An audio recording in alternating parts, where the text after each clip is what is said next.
Guys, I just gotta take my dog out. I'll be right back, okay?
Yeah, I'm just running a little bit late.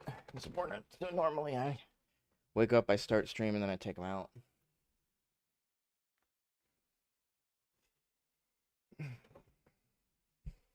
Alright, let's see what rewards we got. Oh, helps if my headphones are plugged in.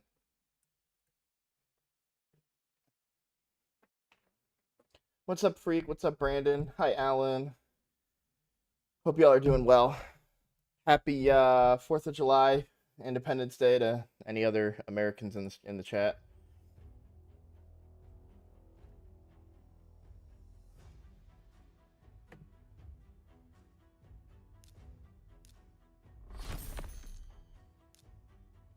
I'll take that legendary book.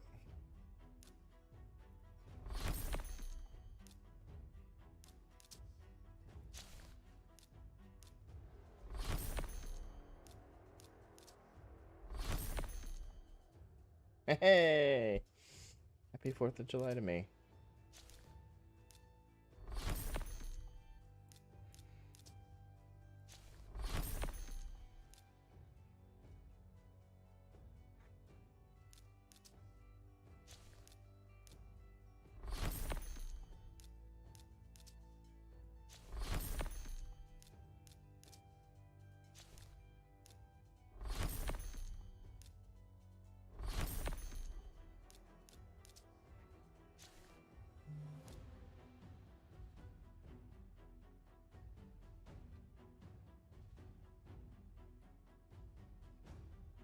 I can do Hydra. Twin, I can definitely do that. I was just putting like what I might do. I don't know. You guys, I always let you guys decide. So if you guys want me to do Hydra, I'll do some Hydra. Do you want to see Hydra on the free to play? I assume, right?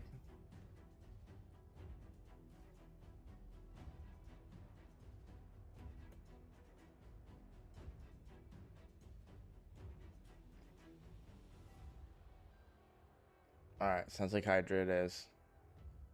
I gotta get through my. Oh, you know what? I need to do something real quick too.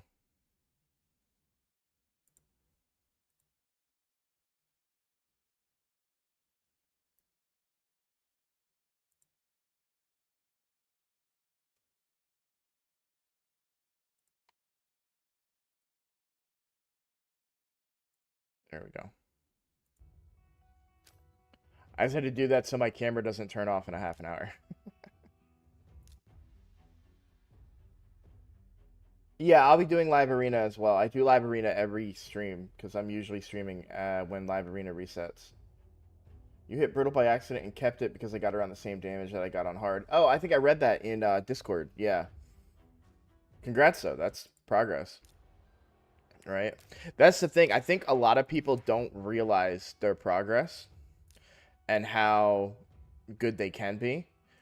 So, hey, I have a question. Oh wait, there is a boost. What? Oh, is it really? Is the only thing they're doing for this summon rush a guaranteed champion? They're not doing any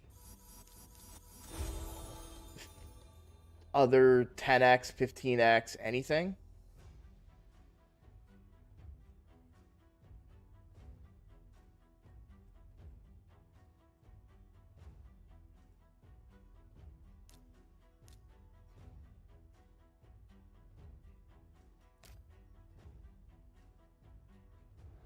Yeah, I know Sacred's times 2 is next Friday, but for Summon Rush, they usually give something.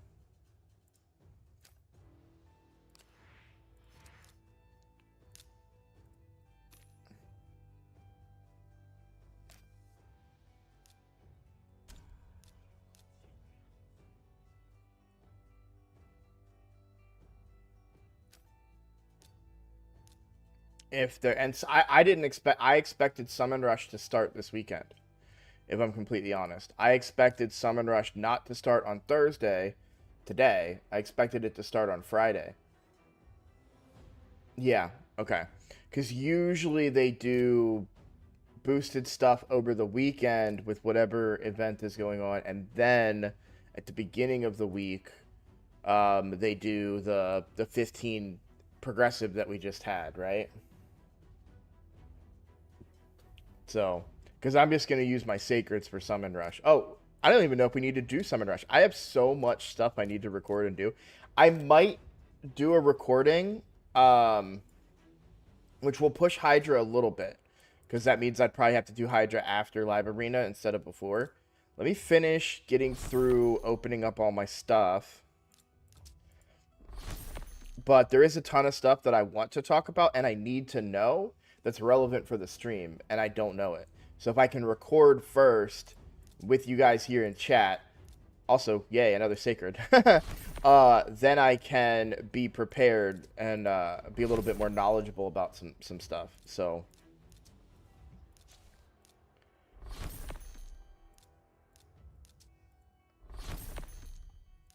I also need to knock some things out. So hold on, let me think for a second. I need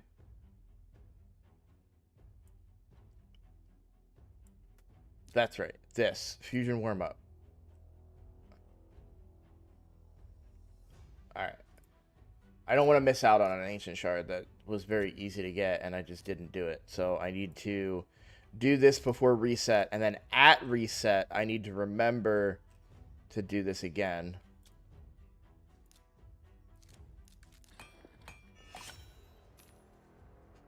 All right.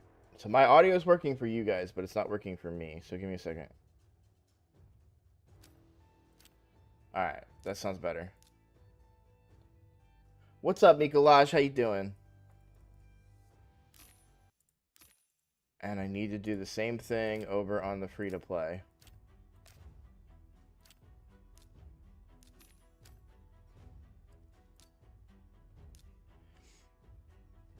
All right, perfect. Let's just take one piece to 12. Let's do crit rate, crit damage, attack percent. Do I have anything perfect? I like it being in Relentless, that's for sure.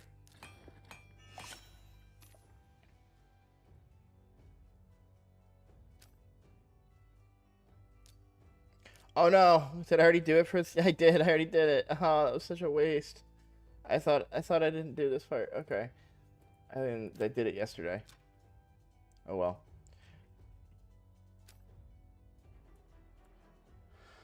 Do you know about any progressive? We were just talking about that, Mikolaj. I haven't heard anything specific.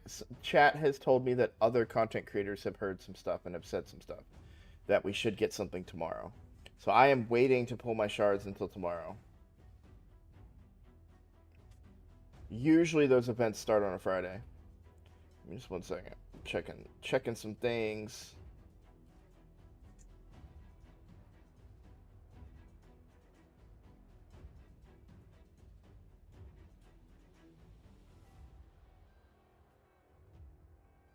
All right. All right, let's do a quick recording. I know I've only got 10 minutes until live arena, but we'll barrel through live arena. We'll stay super focused, hyper focused on live arena, and then we're gonna do some Hydra after. So that's the plan. Let's get started so we can get through it all in the short time. So I'm gonna record real quick. This is just kind of necessary to, like I said, get updates on stuff. Let me pop this. Details. That's what I need. All right. Open image, new tab. Got that going. All right.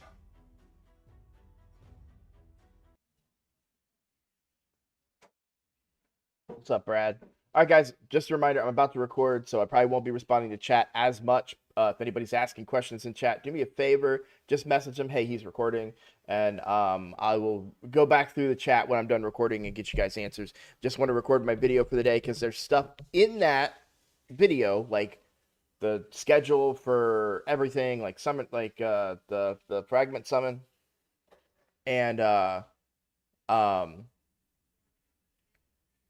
lot of stuff I want to talk about on the account as well. So let's hop into that. Give me just a second. Hello, everybody. I'm Roadblock. This is a Raid Shadow Legends video. We are back on the free-to-play, and there's a lot to talk about right now. So the fusion has started. I've got big updates on the account and the progress on the account, and we talk game plan, right, for the fusion. So I haven't looked at anything. I'm actually streaming right now. I don't usually like to record when I'm streaming, but there's so much important information that I need to get before I start streaming. So I want to just get that all live with you guys here. So one thing I've already done is I brought up the schedule, but I haven't looked at it. So we have the schedule here, the Fragment Summit event. So total is 130 points with 20 points coming from tournament leaderboards. That I assume that would mean winning this tournament, which is usually what it is. So you get an additional 10 points if you win the champion chase or you win the champion training. You cannot count on that, so don't. I mean, that's just, it's simple, right? You cannot be 100% sure that you're going to win that tournament, so don't count on those points. So that means we've got 110 points up for grabs outside of tournaments, which means, and when I say keep saying points, I mean fragments. So that means you can skip some stuff But you can't skip the Summon Rush. Well, yeah, you can't. The Summon Rush has 15 points. You could do... So what you could do for the Summon Rush, since we have it available... I assume it's probably like 10. Yeah, see, this is unfortunate. This is tough. What I mean by that is like you could get this 5. No, if you get this 5,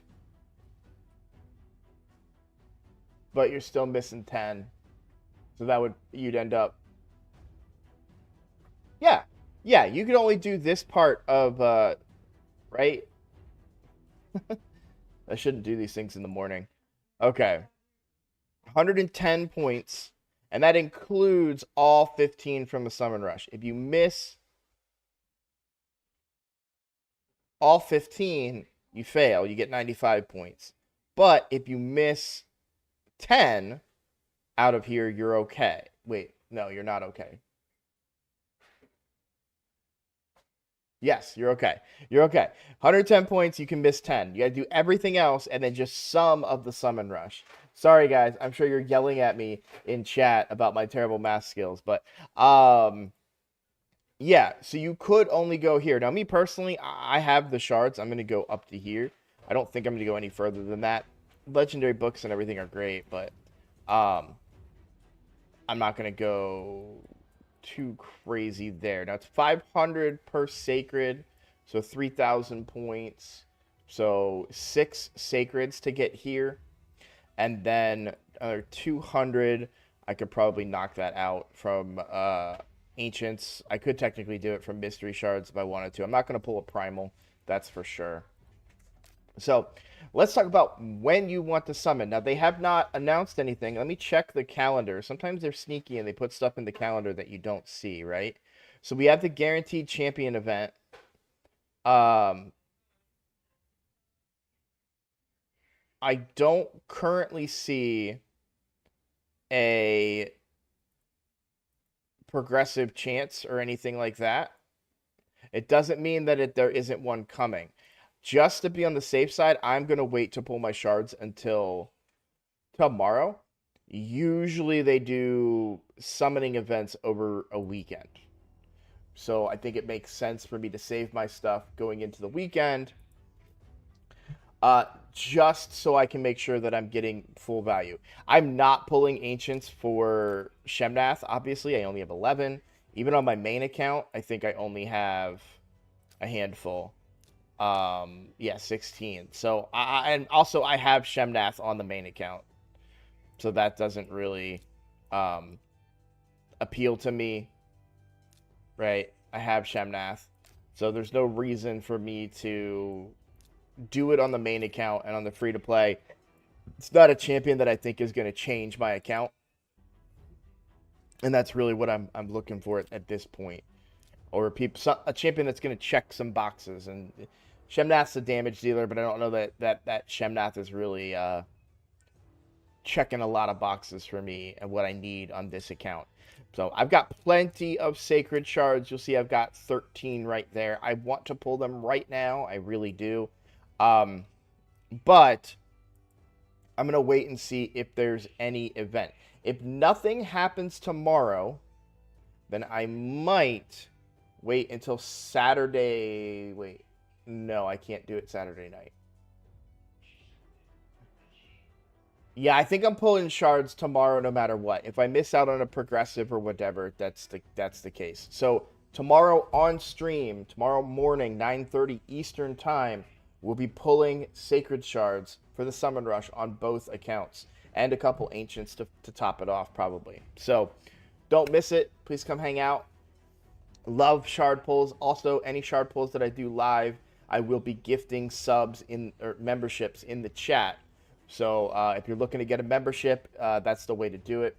I need to somebody remind me to message somebody when I'm done recording today. I have somebody I need to respond to, and I haven't. So, okay. Now let's talk big. Well, let's look at the overview here of the event. Let me pull it back up. So Champion training. So Dungeon Divers is tomorrow. Don't do Ice Golem today.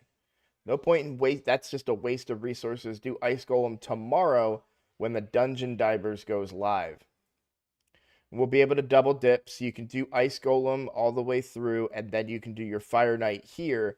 That will be 1 day of Fire Knight overlapping with the Dungeon Divers. So make sure you're waiting to do your Ice Golem and your Fire Knight while you're under Dungeon Divers. Champion training event is right now. We also have a Summon Rush. We already talked about that. Classic Arena takedowns, very easy. You're going to get those points just doing your arenas. If you're doing your arenas daily, you're going to be fine. Artifact enhancement event is here. I would wait until after you do the Ice Golem and Fire Knight, since you have a bunch of silver in order to do the artifact enhancement event. Then we have Dungeon Divers 2 that overlaps with a champion training tournament and a dragon tournament. So this Dungeon Divers is going to be a little difficult. It's going to be a little bit harder because you're going to have to get your points from champion training and dragon, but not from another dungeon. So that's going to be a lot of dragon probably. Another artifact enhancement event here. Again, get your silver doing these events. Use it here. I've got some tips about silver we'll talk about in a second. Then we've got another classic arena. We already talked about those. Those are very easy. The champion chase tournament. Now this will be over next weekend and will likely be during the 2x on Sacreds. Now, I'm sure you're saying, well, wait, the 2x on Sacreds, why are you spending your Sacreds now for the Summon Rush? It's just easier points. I also have a lot of them. You may not be in that case, so make sure that you're aware that there will be a 2x Sacreds here during this champion chase. And if you're doing the Summon Rush, spend your shards accordingly. If that means that you're going to use different shards, I would do that. I save up my Sacreds now specifically for this. I actually don't like spending Sacreds during during 2x's anymore. I do on the free to play, not so much on the main account. But what I will do in this case is spend at least enough Sacreds to get the points I need out of Champion Chase. And then we'll see what other stuff's going on, and if that changes how many shards I pull. Like if there was a 2x event and a 10x on something cool, I might pull all my Sacreds, right? If there was an opportunity to get Enda Moonbeam, I would pull all my Sacreds, right? Because we need Enda Moonbeam. So then we have this Spider tournament. So most likely this Dungeon Divers will all be Dragon. So this Dungeon Divers will most likely all be Spider. Nothing wrong with that though. It's frustrating, it's boring, but you do get a lot of silver from Spider. I'm about to capitalize on a bunch of that silver. And then we have our last artifact enhancement event. Speaking of silver, let's talk about that real quick before I get into the big changes on the account and how developed the account is. Let's talk about silver. So this is something that I've shown you guys from time to time, but I get new viewers to the channel all the time, and I think it's important that we look at and understand what you can do here. So obviously this is the gear that you want to be crafting, right? Now, as you can see, I'm out of resources. I crafted all of this for Clan v Clan. By the way, my clan lost, is what it is, but I was happy with our clan performance. But you'll notice that this uses 3 materials. You have your legendary materials here, you have your epic materials here, and then these bars, which you'll use for everything, right? So for the 4 to 5 star stuff, that uses epic and rare materials. But if you come over here to the 3 to 4 star stuff, it only uses those rare materials. Well, that's an important distinction, because this stuff doesn't use that rare materials. So this stuff will just accumulate on your account and go completely unused, because you really don't need to craft the 4 to 5 star stuff.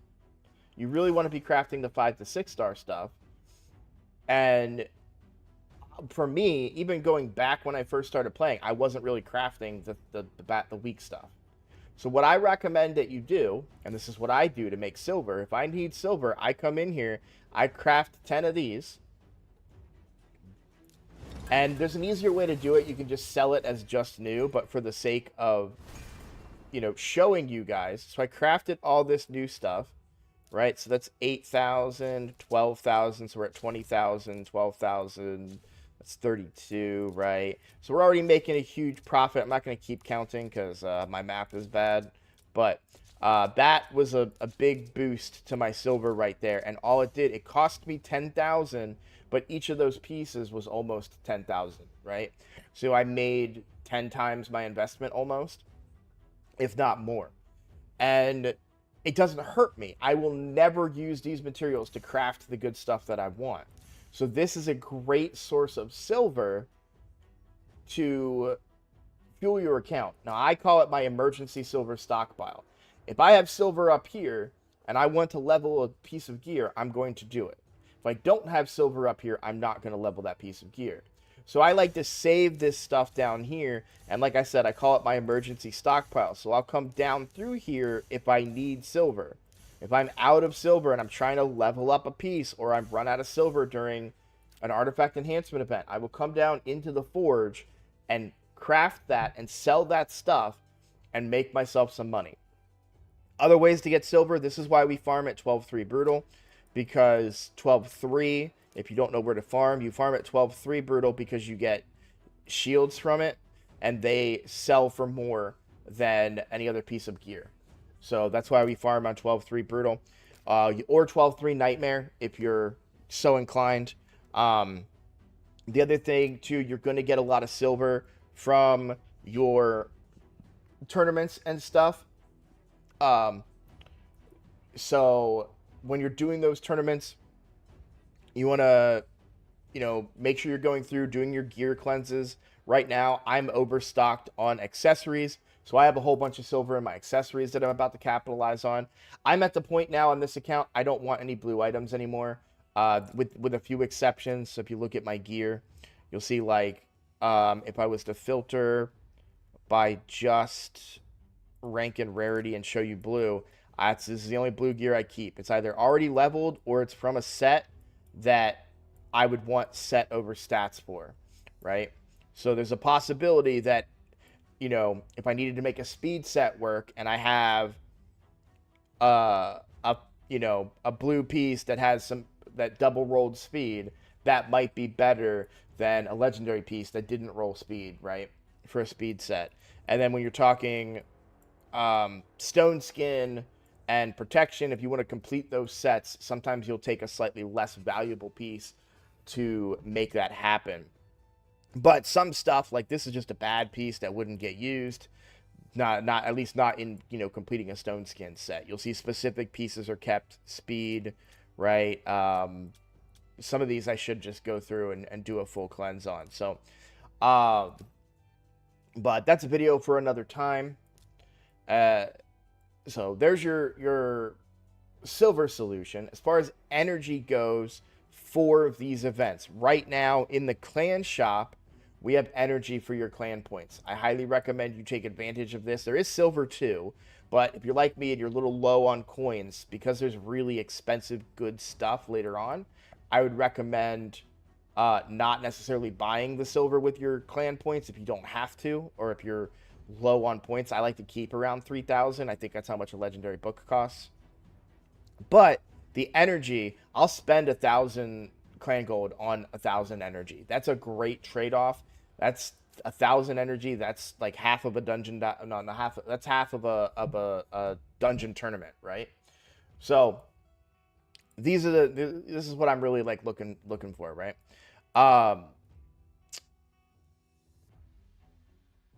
And then energy, that's where your gems comes in for the most part. Don't be overzealous with your gems. Try to use them for energy. I don't recommend spending them on ancient shards. Not a great use of your resources. Save your gems. Use that as energy. Also, you know, if you're like me, you might have some energy potions saved up in here. I've only got one right now, but I try to save up energy and be ready for events and stuff like this. So I'm a little low on energy right now. Thankfully, I've got 1,500 gems, which should fill the gaps. And then, of course, we're going to get energy along the way just doing the events, plus our daily regen refreshes and all that stuff. So keep an eye on your quests as well. For example, I don't really think I'll be able to show you because I think both of my weekly quests have been reset. Yes. Well, this one will be reset today. But your weeklies give you energy. Your advanced quests give you energy. There are some monthly quests that also give you energy if you knock those out. So, make sure you're checking your quests and say, oh, I need some energy. Let me go knock these out real quick. And that's going to help you get your fusion done. So, this looks like a pretty easy fusion, honestly.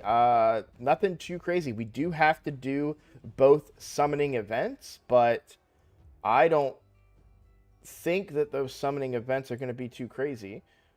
We already looked at the points for the summon rush. I can't look at the points for the champion chase, but champion chase during sacreds is pretty standard, right? Because the way you make points in champion chase is getting an epic, and you know that you're going to get an epic with a sacred. So maybe you get a legendary and that shoots your points up, but if you need to pull 10 epics and you have 10 sacreds, you're fine. That's a bad example. That's a broad example. Like, I hope we don't have to spend 10 friggin' sacred shards, in a champion chase or anything like that. And it's a great time to pull. I love champion chases during Sacred 2X because it's the best time to pull. You have the best odds of getting a legendary outside of other special shards, right? So, all right, enough talk about the fusion. I wanted to knock that out. That took a big chunk of time, and I have a lot of stuff I want to talk about on the account. So we've had a lot of big changes on the account, but I made a massive one that I really wanted to share with you guys, and I did it on stream. Now, I'm not trying to, this isn't something I'm saying just to promote the stream. This is just a fact. If you can make it to one of my streams, it is super fun and enjoyable because you guys can watch me figure out a champion. And that's what we did on stream the other day. Now, you can go back and watch the VOD for it. I'm not going to cut it into a video or anything like that. But what we did, and I am on the wrong account, what we did is we took my Godseeker Aniri and I put her in regen. We've been talking about doing this for a while. Why did I do this? Well, let me show you. Look at the progress we made on Sand Devil. So I'm now farming Sand Devil at the point where I'm getting all 3 resources. I would like to be at stage 25, and I will be very soon. It was a pretty short run, so I'm going to show it to you guys. Nothing new here. I'm not revolutionizing the Raid Shadow Legends meta or anything. This is a well-known team. I'm not going to do super raids, though. So, well-known team of Newt and Godseeker. You've probably seen a bunch of videos on it. I know I have. Very simple. But you'll see the difference now, because I have been running this team already. The difference now is that Godseeker heals herself up using that regen and immortal set. I need to change her masteries to make her a little bit more efficient. But why is this important, and why did it take me so long to put this gear on her? The reason it took me so long was Clan Boss. I didn't want to ruin her speed and defense stats for Clan Boss and cause my Clan Boss team to fail. Well, I didn't. I managed to rebuild her. I kept her speed close to where it needed to be. All of her other stats are close to where it needed to be. And she's good to go. We did notice a slight hiccup, and this is always important. Because she was so fast before on the lower difficulties of Sand Devil, I actually had her opening with her A1. But now that she dies on the first turn, she was waking up A1ing and then reviving, and it totally ruined my cycle of my rotations. So we were failing, and then I realized that I fixed it. And now we have the perfect run. Now, she gets way lower than I would like. I want her to have more defense. I want her to have more HP. But I will show you, I ran it today, and we are still looking very, very good. 318 million points on the clan boss team without having to change her. But I had a backup plan. And that was going to be like, I was super excited because I got to use the new feature or whatever. So I did use the preset manager. So this was her old gear here.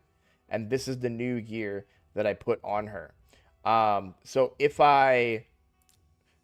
you'll see I did take 10 speed less.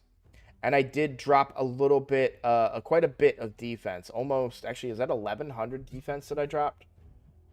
Or is my, no, it's, yeah, almost about 1100 defense that I dropped. So I did lose quite a few stats, but so far, so good. And I don't know if that's just because I'm getting lucky with affinity or whatever, because I think she's going to need more defense if she's taken the stun. And I don't think she's currently taking the stun, but I think I also just adjusted who takes the stun in a like way back when I first tinkered with the team. So it's working great. Very, very happy with it. So this is her current stats. This is what her old stats were, right? I know it's weird because it's on the right side, but this is the current stats. So I do need to make tweaks to her. I certainly need to boost some, ascend some of the gear, and probably change out. I think she needs to get a little bit more HP, and masteries need to be changed as well. If I change masteries, I don't think I'm going to hurt the damage on Clan Boss. I mean, I will, because I'll lose War Master, but it's probably only a couple million damage, not something that's going to break it. I should probably get HP here and get a couple of other blessings in here, like Healing Savior to increase her healing output and things like that. I could also get Lore of Steel. That'll make up that 10 speed that I lost as well. So I still need to redo her masteries. Also, Newt is too weak right now. So I need to boost Newt up in order to do stage 20, which I can't currently do. So I'll go ahead and show you stage 20. You're going to see that Newt is going to die. And part of this, I think, is affinity. So if I can just get past stage 20, that's all I really need. But you'll see he's smacking Newt for half his HP with that ability. And even Godseeker got really, really low there. So I need to improve that heal that's coming out of Godseeker. That death is okay, but now this is the part where we're in a little bit of trouble. And that big hit right there, you'll see that's taken Newt very, very low. If it takes him too low, then these little scorpion tails are going to kill him. And you'll see, I think he's going to die on the next little set of scorpion tails here. That's what I like to call them. Okay, he survived that. That's good. We revive him again. Okay, looking pretty good. Maybe we get through stage 20. I don't want to farm on this stage because it's negative affinity. But maybe if I get through it, we can survive on the next affinity just fine. I do need more defense on Godseeker, certainly more HP. But so far, we're looking okay.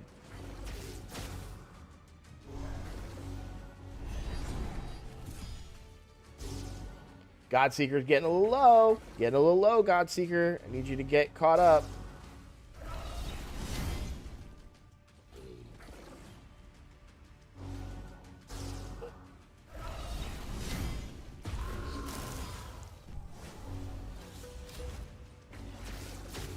All right.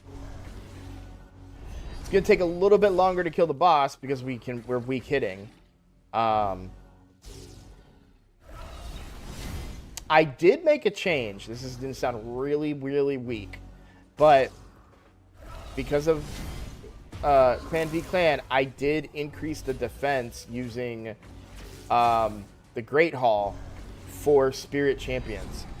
So I wonder if that little bit of percent defense has managed to put him over the target so that he can have this survivability. Because he only got low at the beginning. There's a crit.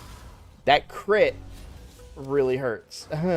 That's dangerous when you're dealing with the positive affinity, or, you know, sorry, I'm negative affinity to him, so that crit can hit for way more than what it would on Godseeker. And we are almost done. And then we'll wrap up this video.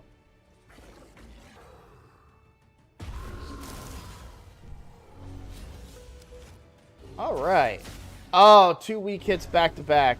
If we wipe now, I'm going to be so upset. So what's the problem if Newt dies here, right? We want him to die. Well, the problem is if he dies here, he's dying, and then he would get revived by the passive of Godseeker. Which, if I change my speeds, that'll fix it, but... There we go. I'm not trying to, like, super tune it or anything like that.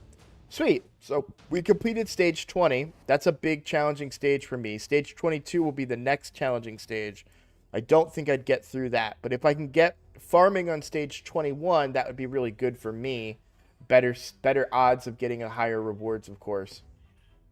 Stage 25 will be the best stage. Just got to get past stage 22, where we're weak affinity.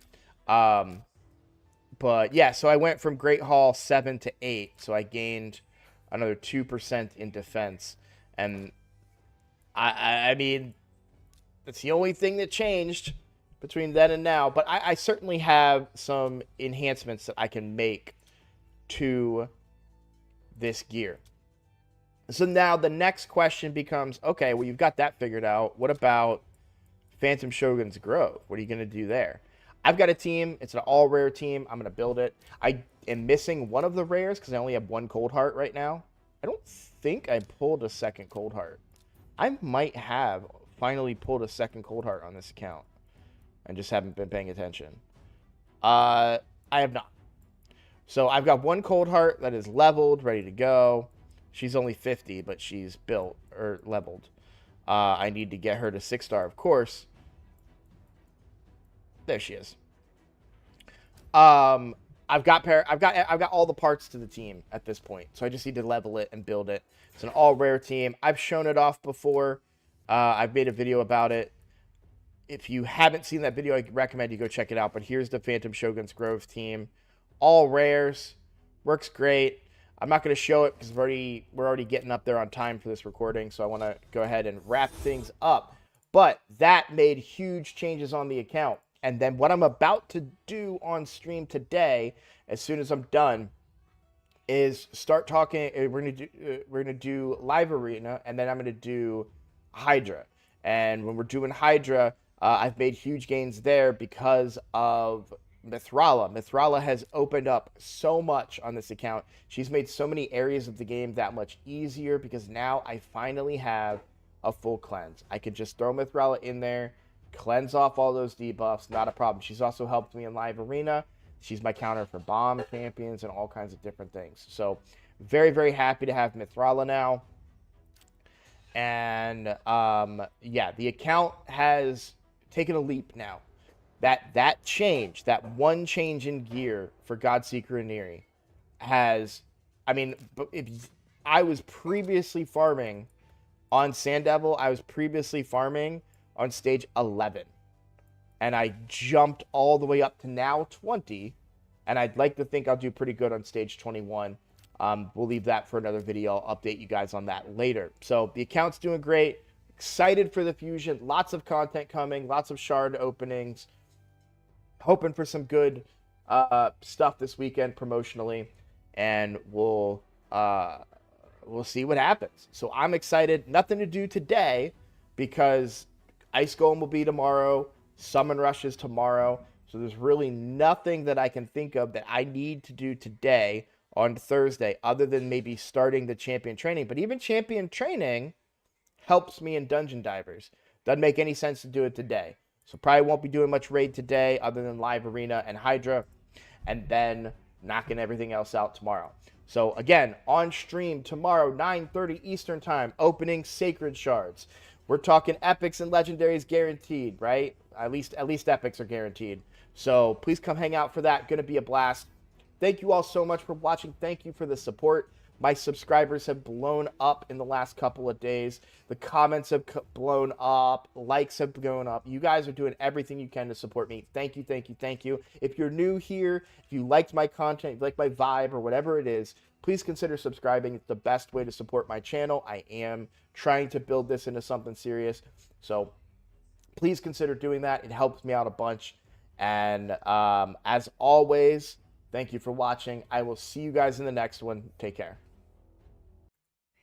All right, I need to get a drink really bad.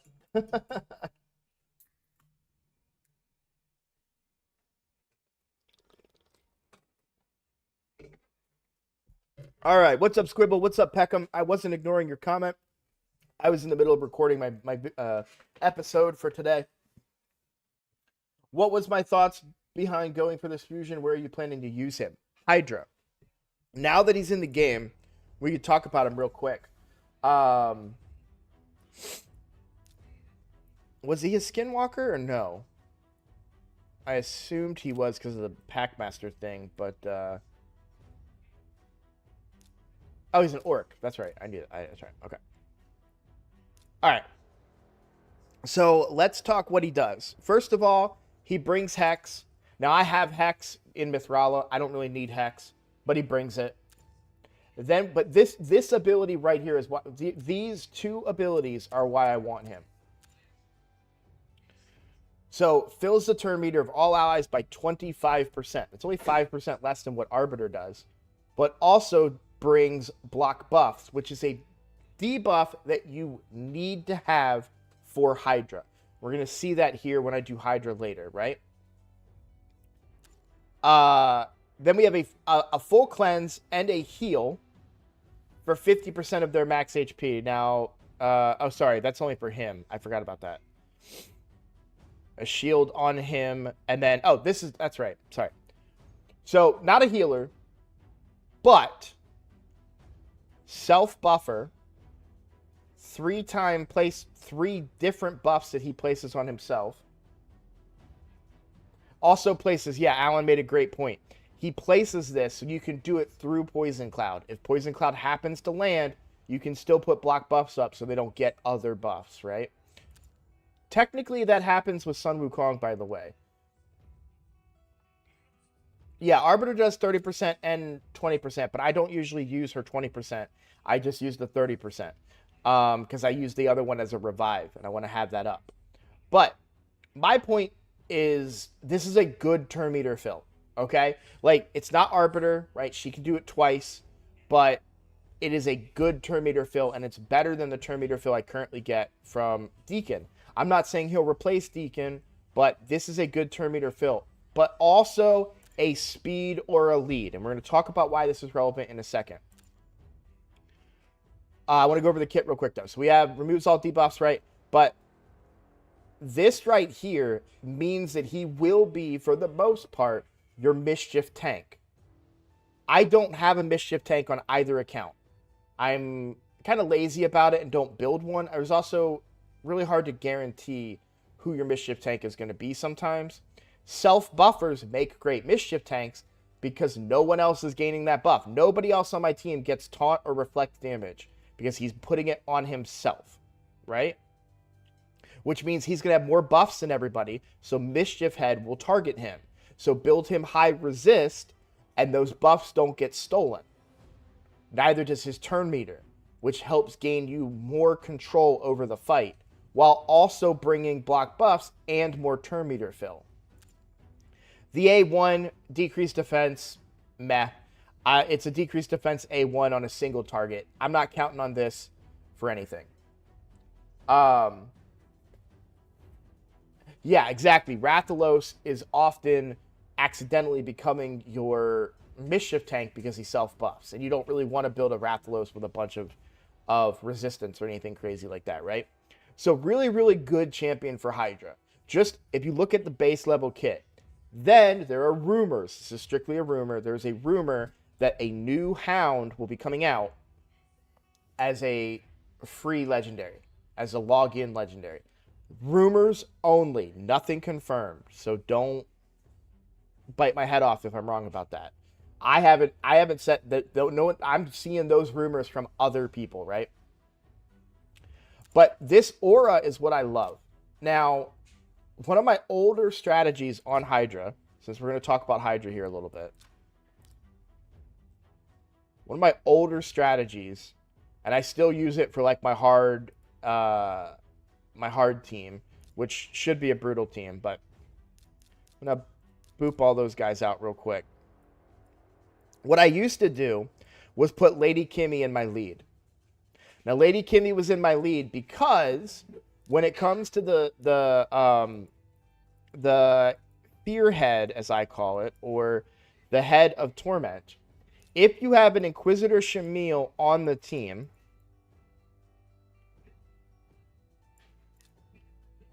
let's look at his kit real quick. So he negates fear. Everybody knows that. But there's a way you can manipulate fear to gain turn meter. So his passive,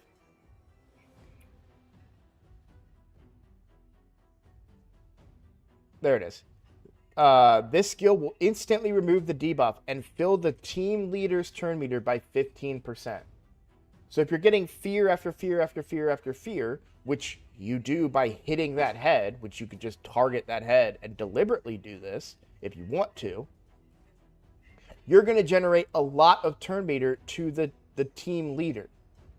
If the team leader is somebody that gives turn meter, in my case, I use Lady Kimmy. You could use Arbiter or something like that. What I use now, actually, is Ancora. So my main team, if I close this, you'll see my main team. Now, the funny thing is, I use Ancora as my lead now, but I don't feed her turn meter because I don't bring an Inquisitor Shamil anymore. But Ancora was I did this with Ancora for a while, where, because she gives turn meter, it's only 10%, but she's a speed aura lead. The problem with me running Lady Kimmy as the aura lead is that her aura doesn't work in Hydra, right? So Shamil feeds her turn meter, but my whole team is still slower. They have less speed than what they would get if they had an Ancora as a lead, right? So if we go back and we talk about Shayak, he has a speed aura in all battles. That includes Hydra, right? So I really like him as a speed aura lead paired with an Inquisitor Shamil to give him turn meter, and he takes that turn meter and gives us turn meter while keeping block buffs up for the duration of the fight.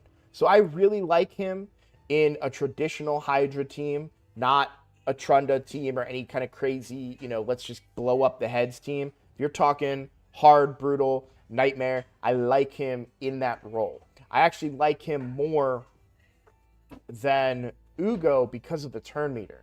You have to, if you do that though, you have to find another decreased defense champion.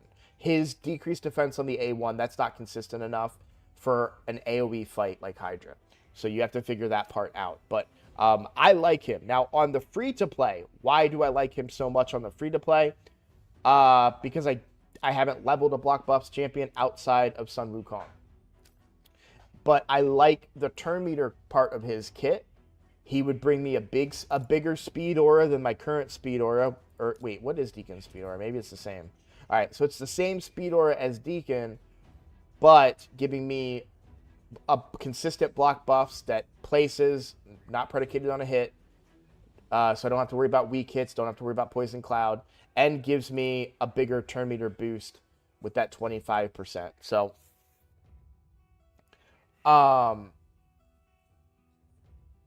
that's why I like him, and that's why I'm going for him. We also don't know what the new Hound could be. If the new Hound is super good, you pair them up together, hey, you got a great team, right?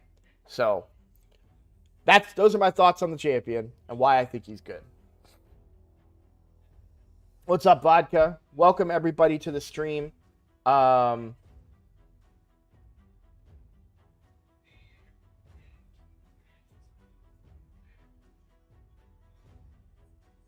They posted a YouTube video on the Raid channel.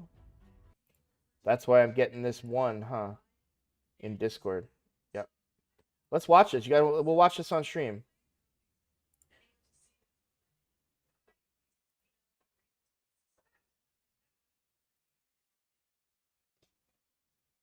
Hey everyone! We hope you're hyped for this update preview, because we're covering a feature that has been on a lot of people's wish list for a while now. Clan versus Clan PvP. Introducing Siege. This feature is the biggest overhaul to Raid's clan system since the game's launch. So there's a lot to explain. Expect this video to cover the Siege basics, and then we'll dive deeper in a subsequent video. Sound good? Well, let's get started. At its core, Siege is a new game mode that pits clans against I hate it when they do this on one-times. I really do. each other in fierce PvP combat. We're talking intense battles, complex strategizing, clashes on It looks so agonizingly slow. multiple fronts. To take part in a siege, you obviously need to be part of a clan and have reached level 45. You'll find Siege in the game modes menu, and any clan who has at least one member at level 45 will have access to it. If you're below level 45, sorry, but this fight isn't At least one member. Wow, I can solo Clan Siege? That's interesting. for you just yet. Let's talk about the battleground where this mighty clash will take place. Behold, the Clan Fortress. This towering citadel is your clan's base of operations, and it's your job during a siege to defend it from attack, while simultaneously conquering your opponent's fortress. At its core, the Clan Fortress is a collection of different buildings and locations, joined together by a network of interconnecting paths. One crucial thing to keep in mind, the layout of the Clan Fortress is exactly the same for every clan. All the buildings and the paths between them remain the same across each siege. The strategy and customization comes from which buildings. All right, hold up. I'm going to analyze some of this. So battle phase ends in 1 hour. All right, so we can see battle phase there. Prep phase, looks like 3 hours.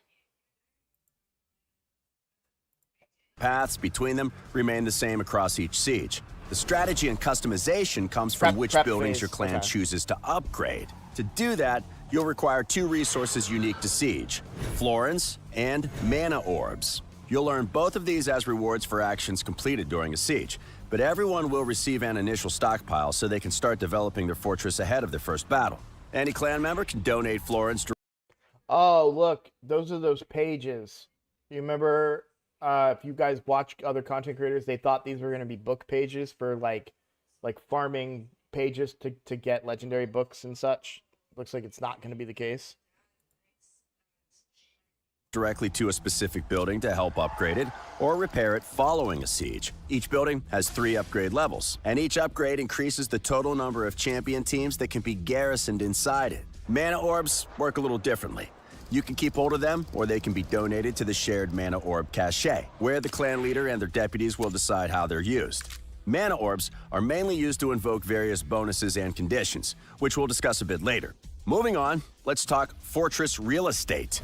The stronghold is the heart, brain, and nerve center of a fortress. It determines the maximum level of all buildings on a fortress layer, provides huge bonuses, and more. Defend it at all costs. For the initial release of Siege, there will only be 1 fortress layer and 1 stronghold, but future updates will add extra fortress layers, each with a new set of buildings and a stronghold. A stronghold also provides a layer bonus, boosting the stats of all allied champions fighting on a specific layer. The only way to neutralize this bonus is to capture the stronghold, which could mean defending 18 individual teams when a stronghold is upgraded to level 3. You'll need some serious tactical brilliance to capture this command center. When it comes to upgrade priority, focus on your stronghold first. Other buildings can only be upgraded to the same level as your stronghold, so neglecting its development will really hamper your fortress's overall strength. If you manage to defend your stronghold or capture your opponents during a siege, everyone in your clan will earn extra rewards once the siege ends. Next up, Mana Shrines. There are 2 of these magical buildings currently in the fortress, and defending them nets everyone in your clan some additional goodies. Mana Shrines don't provide any bonuses like a stronghold, but they can be enhanced by the bonuses provided by other buildings. Attackers can also re-battle any defeated defense teams that are stationed within a Mana Shrine to earn additional Mana Orbs. Direct your strongest assault squads here and reap the rewards. From Mana Shrines, we move to Magic Towers. These arcane keeps can have up to 4 champion teams stationed within them, and they will apply powerful bonuses to those inside. Not only that, but any buildings directly connected to a magic tower via a path will also receive the same bonus. You can tell which buildings are connected by these magic paths on the map. See the different color? One thing to note, you cannot use the same bonus across multiple magic towers, so mix and match depending on your current strategy. We go to the magic tower's sturdier sibling, the defense tower. These also have a maximum of 4 teams. This feels overly complicated when it's written out in words. I feel like once I get in there, it's just gonna it's gonna be dumbed down to something very simple. Lots inside, and provide a special defense tower bonus for any champions hunkered down inside. The same bonus rules apply here. You cannot use the same bonus across multiple towers, but you can select a specific bonus for each tower. So pick the one most suited for the teams you've got garrisoned within. Finally, we have posts.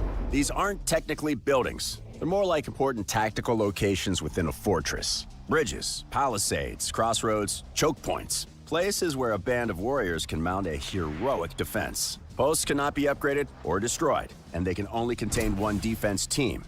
They are affected by all external bonuses from the stronghold in magic towers, and each post has a specific battle condition that will affect both the attacker and defender. More on those later. So that's all the buildings covered. Now let's explore bonuses. As the name suggests, bonuses are special boons that will help your defense team stand strong against the enemy assault. Bonuses are grouped into categories, with you unlocking more as a building gets upgraded. As a general rule, the higher the bonus category, Bomb debuffs placed by ally support and attack champions deal 50% more damage, and poison and HP burn debuffs also placed by them deal 100% more damage. Ally Spirit and Void destroy the target's max HP by 30% of the damage inflicted. Ally Rare and Epic champions ignore 20% of the target's resistance. That's very, very good. I'm trying to scroll down again. more as a building gets upgraded. As a general rule, the higher the bonus category, the better the bonus is. For example, a Category 1 Stronghold bonus may cause champions to reflect 30% of the damage they receive, but they need to be part of the Talarian League or Galen Pact for it to apply. The Category 3 version of the same bonus will reflect the same amount of damage, but it will apply to all champions, no matter the faction. The higher category bonuses.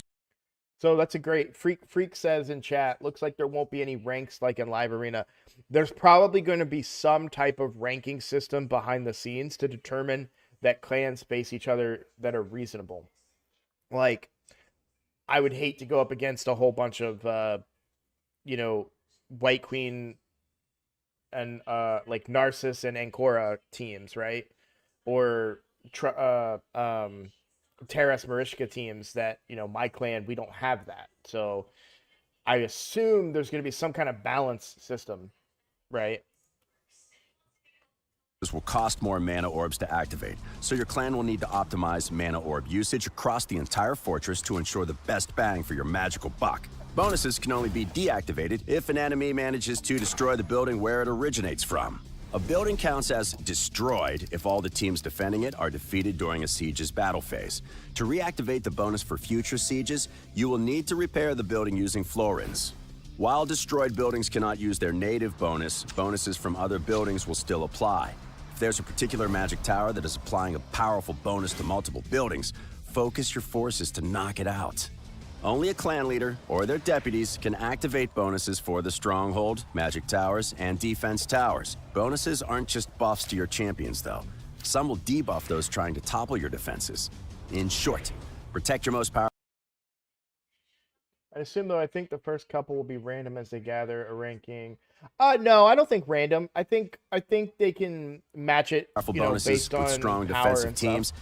and launch precision strikes at enemy buildings that are applying bonuses to multiple areas. Look for those magic paths that indicate which buildings are being buffed by a magic tower and coordinate your troops accordingly. Sometimes, taking a detour around a particular post is a better tactical decision than bashing your head against it. Speaking of posts, let's return to those special battle conditions I mentioned earlier. At the beginning of a siege, each individual post will receive 3 random conditions from a wide pool. Like with bonuses, your stronghold level determines how many conditions you have access to. Conditions affect both defender and attacker, ranging from limiting the champions that can fight for a post to disabling entire effects like reviving or turn meter manipulation. With conditions, no two sieges will be the same. You don't have to be a clan leader or deputy to set a condition. Anyone who sets a defense team in a post can select its specific condition out of the 3 available. Just make sure you've got enough mana orbs to select the condition you want. We'll add a handy button that lists all the available conditions for the current siege and the posts where they can be applied. I really like this part of it. I like the conditional thing. I don't like that in Centranos, but I like that here because if you have a defense, like a player in your clan that has a really good Bannerlords team, like, oh, I've got Terras Marishka. Hey, cool. Bannerlords only. Go put that defense team in there. We don't have to worry about it. They're going to have a hard time getting past that. That's just an example that popped into my head, right? Or if there's a faction that isn't necessarily great at PvP, you know, and you can I don't know. I like the strategy here. So coordinate, plan, and strategize together with your clan to see which teams will work best, considering the conditions available. And that's everything about the Clan Fortress. There's still tons to get through, so stay tuned for our next dedicated video where we'll cover the various phases of a siege, how you assign champions to defend, and the best ways for planning an assault. Hit that subscribe button and the bell to be notified as soon as it comes. That looks pretty good. I don't want to get ahead of myself, but I think that looks pretty good. Yeah, you're going to need a bunch of champions, but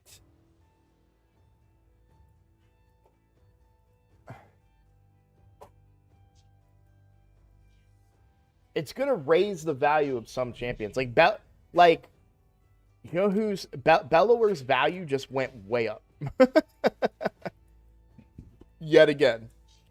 And I say that because like Ogren,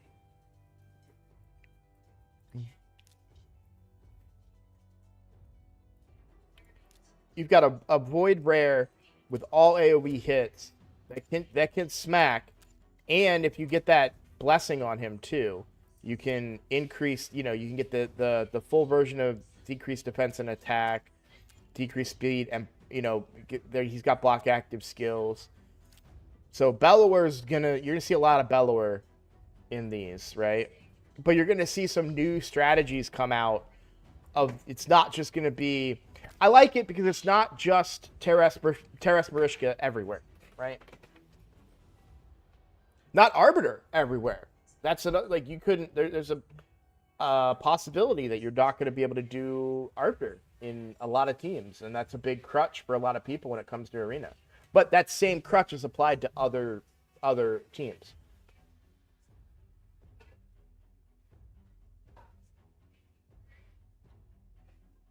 No one will see mod coming, yeah. Like Lieutenant, there was nothing in the video saying, wait, I think it sounds interesting. I'm curious to see what those new clan ranks they added will do. Yeah, only he did say it in the video that only they can change the bigger blessings, the bigger powers. Only deputies and lieutenants and clan leaders can change them. So, but it's interesting. Honestly, I'm a clan leader. That's why I started this channel. We've talked about that at length. But that does change my opinion on some things, right? Like I have people that aren't fully, you know, they're only in like gold 1 or whatever, that are missing. You know, you want to be in gold 5 now. You really want to be in gold 5 because that's stats that you're not going to have going into this battle phase. So if you're going in and you're only gold 1, then you're leaving how many stats on the table, right? Like, where is it? Tiers. You're leaving, so if you're gold 1, you got 2, 4, 6, 8. 8% stats across the board that you don't have because you're gold 1. And that doesn't usually matter in Arena, right? Because you're playing other gold 1s. But now it's going to matter because your rank is going to give you different bonuses.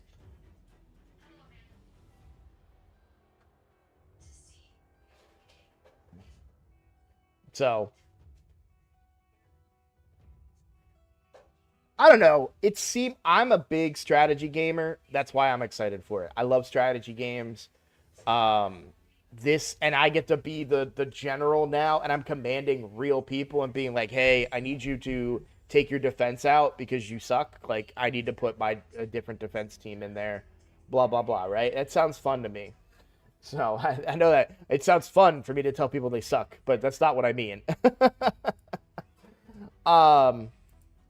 Interesting. All right, let's get into live arena. We put that off long enough, and we're not gonna have enough time if I don't get started pretty soon. What account am I on? Free to play. Let's go.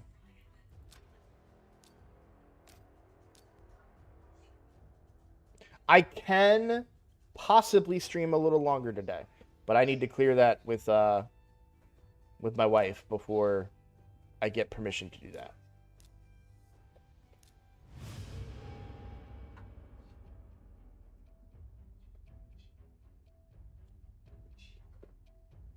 I saw that vodka. I gave it a heart.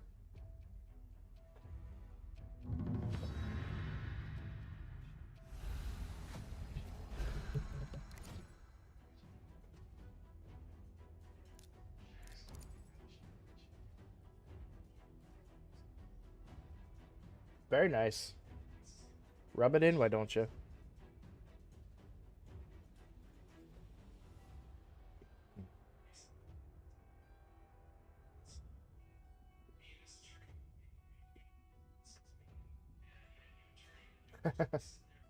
You streamed it so you could rub it in? I see how it is. All right. Feel like we're still doing this.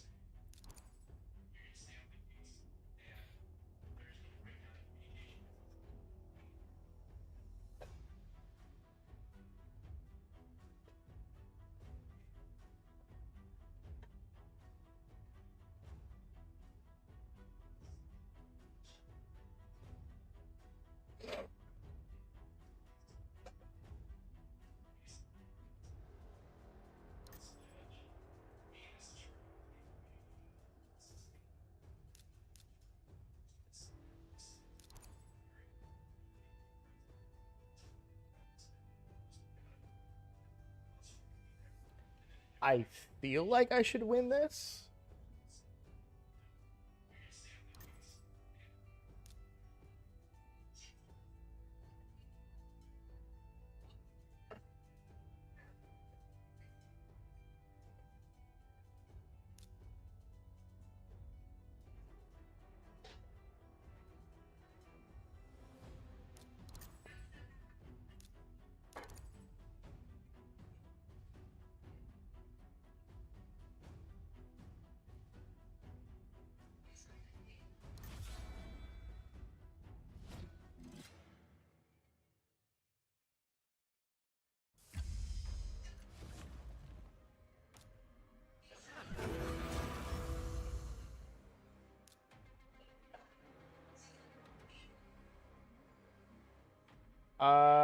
She can't revive. I don't mind polymorphing her.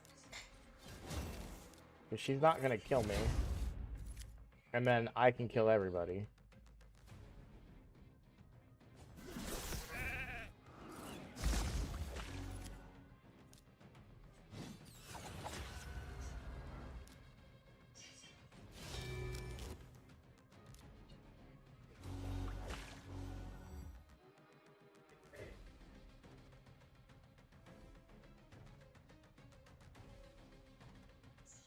Okay.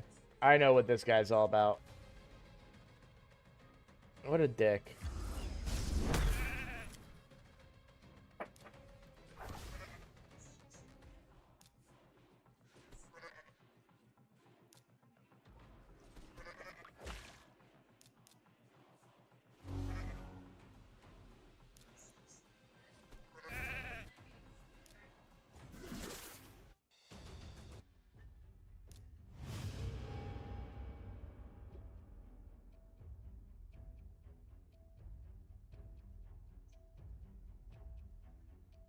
Who's Kit? We're talking about High Mother Mod still?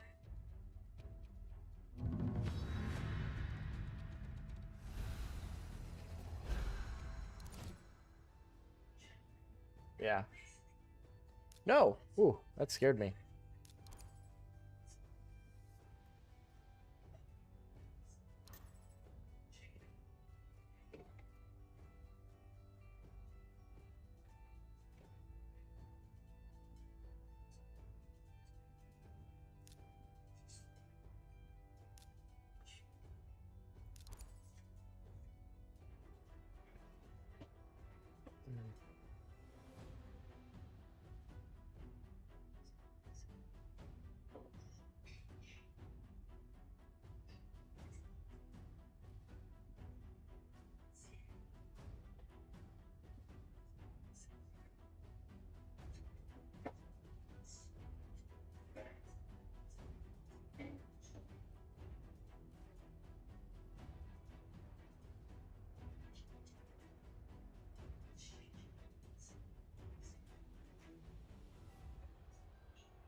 I think I just lose this, by the way.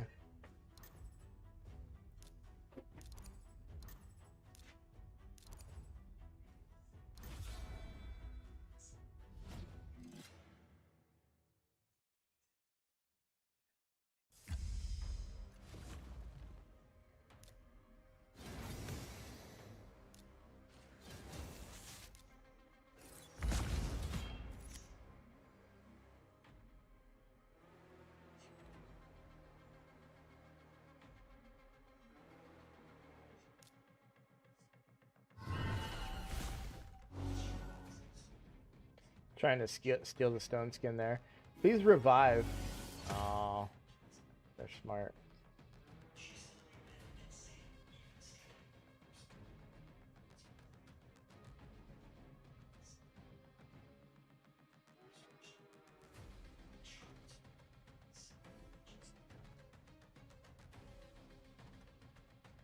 I don't understand why you need an entire turn to figure out what you're doing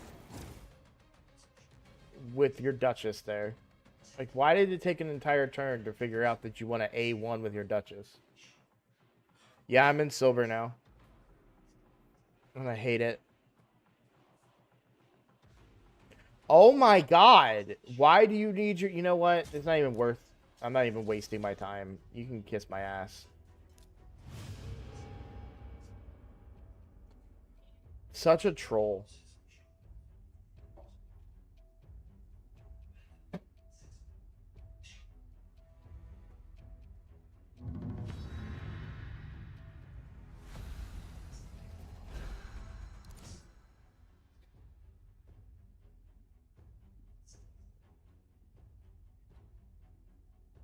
What's up, Pi? It's going good, man. It's been a good day so far. We've been having a lot of fun. We checked out, they put the new video out of the Clan v Clan, the Clan Wars. And we watched it on stream. Yeah, Twin. I mean, it was obvious that they were, because first of all, the thing is, I'm not going to win that more than likely. So why prolong it just to lose? Maybe there's a chance that I could win it, but I would much rather just take the loss and move on to the next. It's just stupid.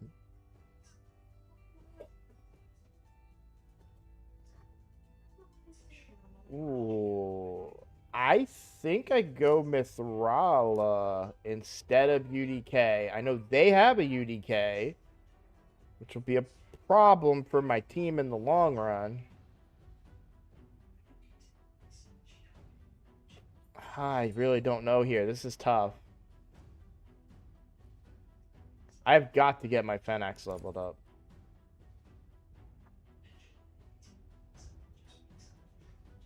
Yes, I'm going for the fusion. Yes, you do have to do the summon rush, but you only have to do the first part of the summon rush. Wait, do I just ban their nuker here?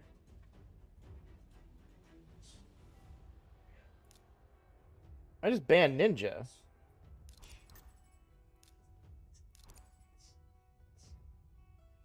They're not going to kill me with that team. Fenax, if I have Fenax, obviously I have to wait till Stone Skin falls off, but Fenax, and they don't have Stone Skin, Fenax can go through, he hits a double hitter, and it can block revive, and it hits very hard.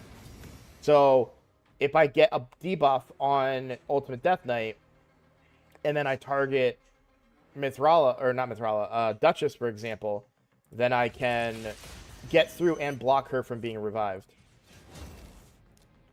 But it doesn't matter. I like sorely overestimated the strength of this team. Like, if those were even remotely reasonably well built, that would have been a long fight for me.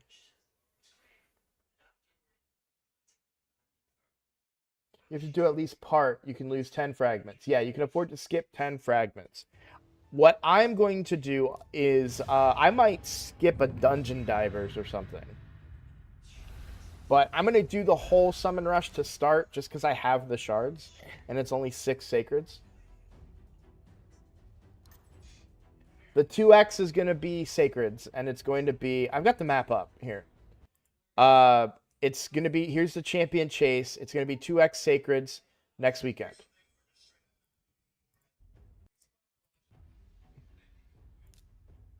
And summon events always go in the same order. The dates are sometimes varied, but the events themselves are always in the same order. You always get so it's Sacreds, Voids, Ancients.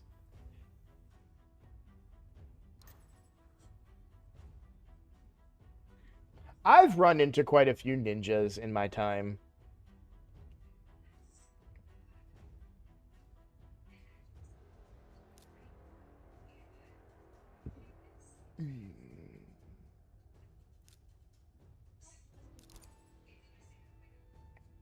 It's probably another Ultimate Death Knight. It's not the same guy, right? No, because he didn't have Armands.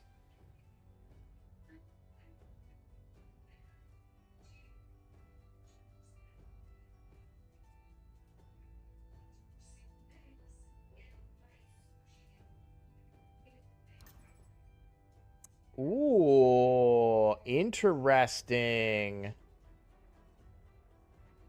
I think I just lose. What can I do into this?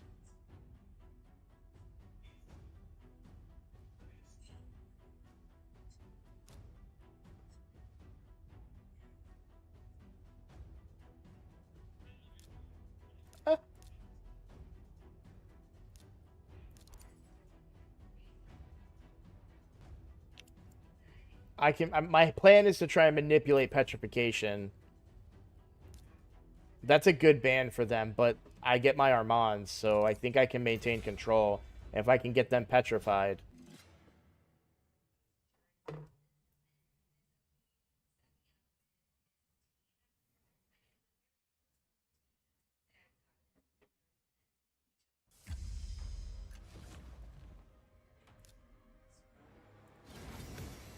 Yeah, but he left me my Armands, so I know he's gonna counterattack me here, but not gonna kill anybody, and then I just do that. And then... No, I think he just didn't know what he was doing. I think he did... First of all, that is way too weak of a Cupidus. I mean, that should have done, like, way more than what it did. So, I'm no longer scared.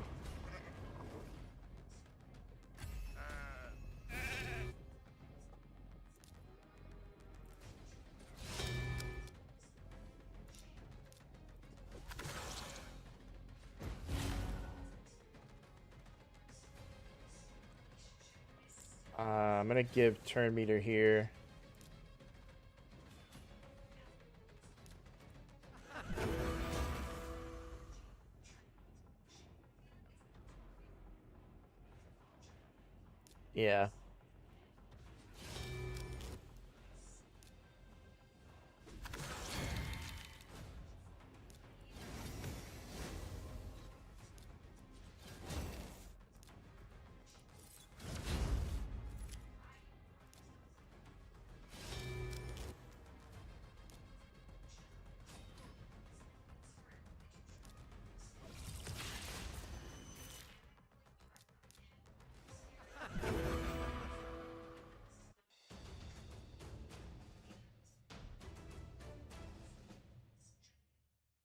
I wonder if the Cupidus didn't smack because they were counting on the Sun Wukong to do their damage, but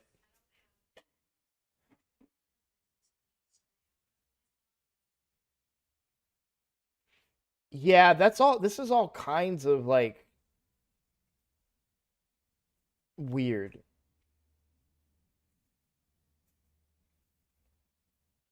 The Duchess was too slow. Like she's slower than my Armands, and my Armands is not fast. I mean, he's fast, but he's not what it should be, right? So she couldn't get the block debuffs out. I don't know what they were thinking.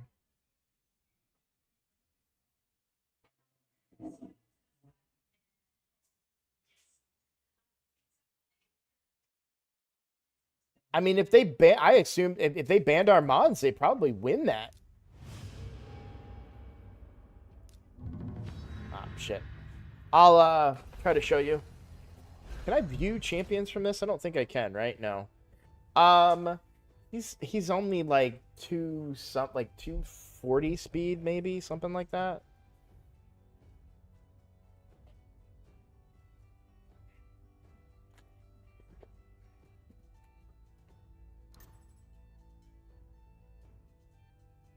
Yeah.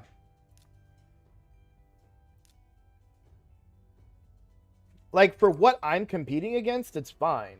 But yeah, exactly. Yeah, 290 is slow as hell. My Arbiter in my main account is like 390.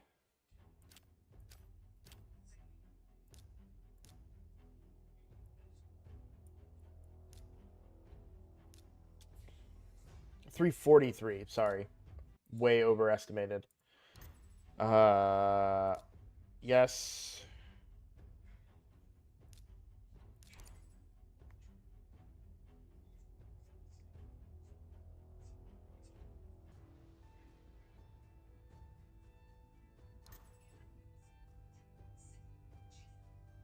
Okay, well, I have to ban Armands. So what do I need to survive against this team? What is better for me to survive against this team? Probably Mithrala, I think. So we'll do that. And we'll ban the Armands. I just think I lose this, to be completely honest. I don't think I can win this fight. Shuzen should win the speed battle. And they've got two really good nukers that I assume are built well. Oh.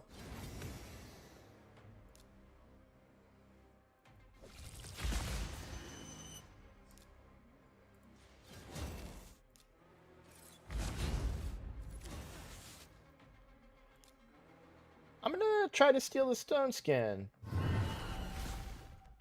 That's fine.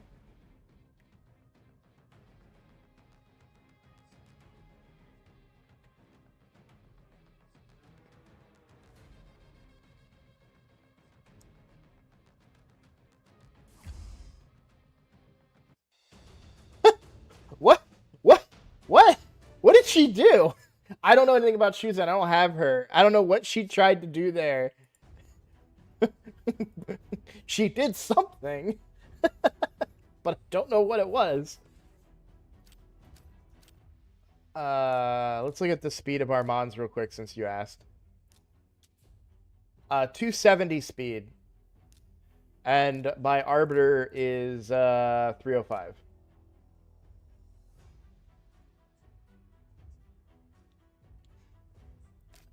She was trying to boost the turn meter on dead champions and a petrified champion. Is that what she tried to do?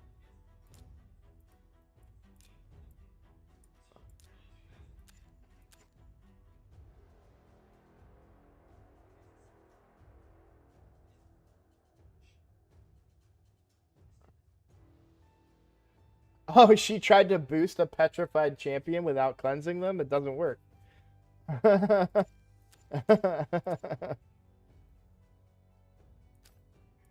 I'm glad I went Mithrala there. I was not expecting to outspeed the Shuzen, if I'm honest. Isn't her base speed really high? Only 110, same as Arbiter.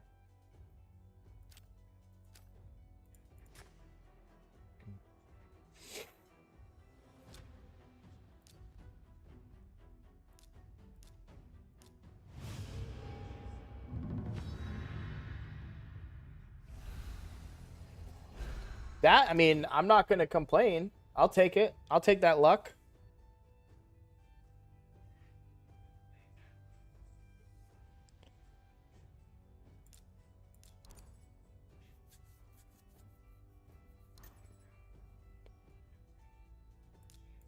Hey, I got those.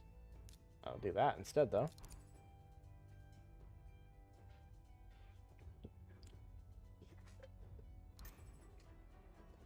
All right.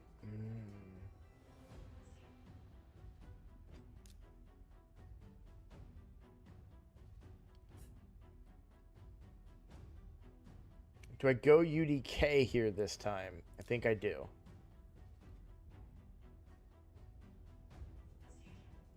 You know what makes me feel somewhat confident here? It's going to sound a little crazy. Is they have a 6-star Blessing Duchess, but they don't have Polymorph.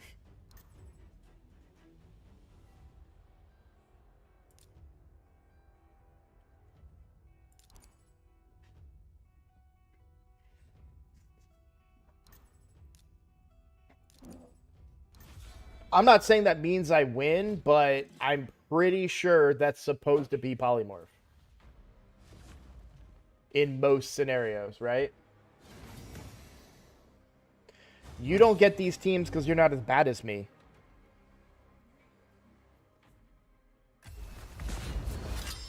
This is just where I belong.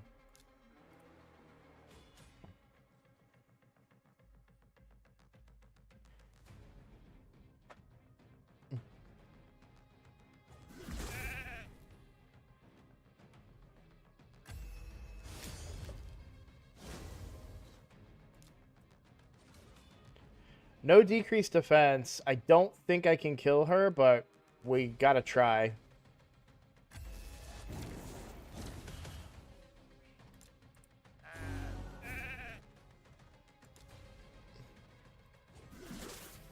Nah. I lose.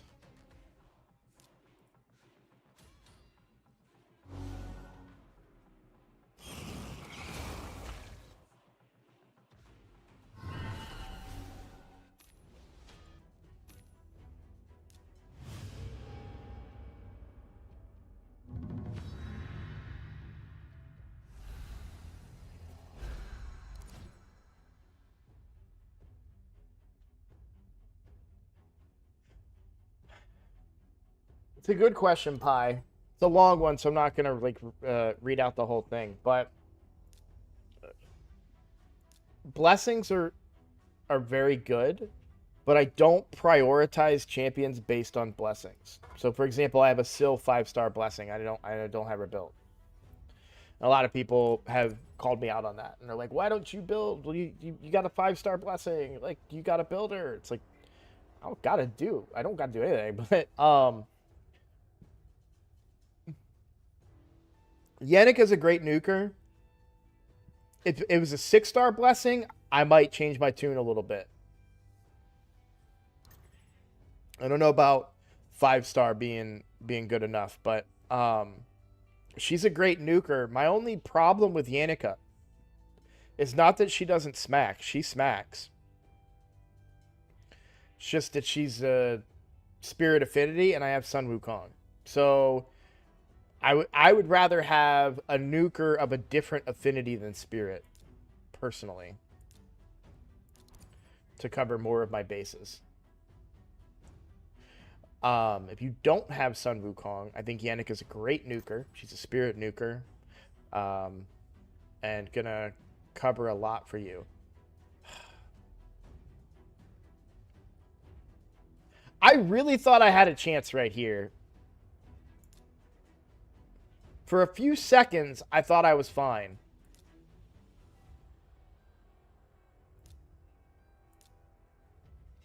I still have to ban the Armands. I can't.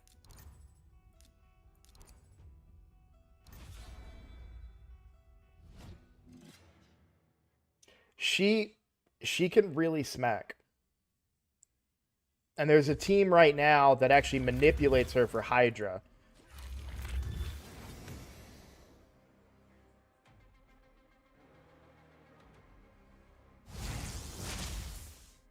Stun.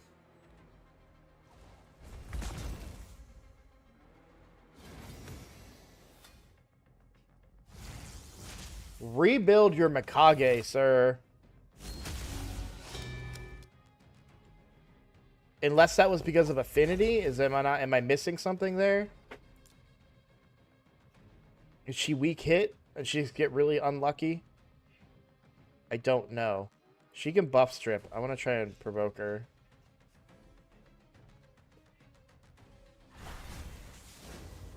Problem is, I don't think my Sun Wukong can kill his Taras.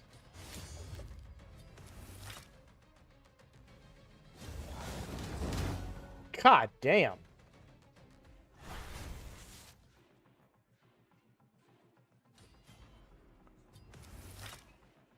His Terrace is about to kill. Yeah. Yeah. I don't belong. That guy doesn't belong fighting me. It's ridiculous. 2 mythicals and one of the like top void legendaries, and here I am completely free to play going up against him. It's stupid.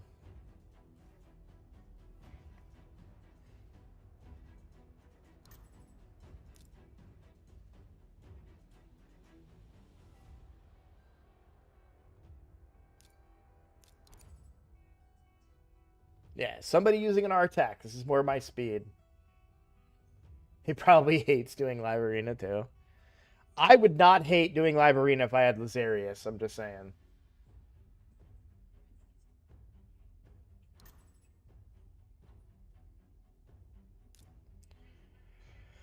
Okay.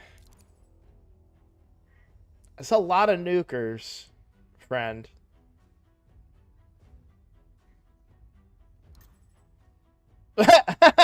What the hell? What the hell, man?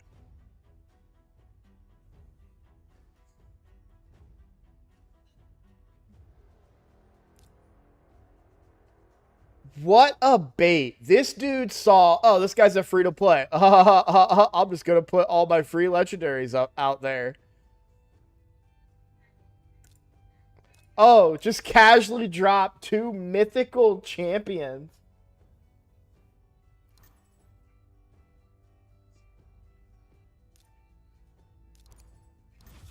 Like, come on, dude. What a dick. I would love to get my... I'm close to my Eric's.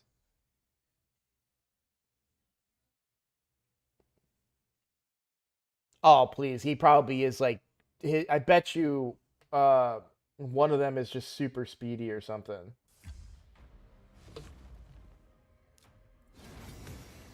I don't think I can kill Geralt Blood Maul, I think is going to be the bigger problem.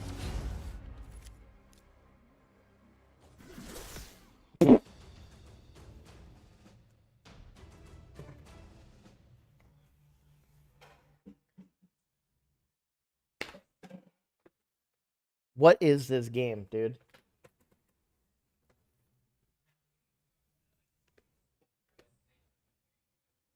Give me this guy's account. Like, are you kidding me? You don't deserve Gala here. You... Hey, what's up, Alex? How you doing? That guy is unworthy of Gala here, all right?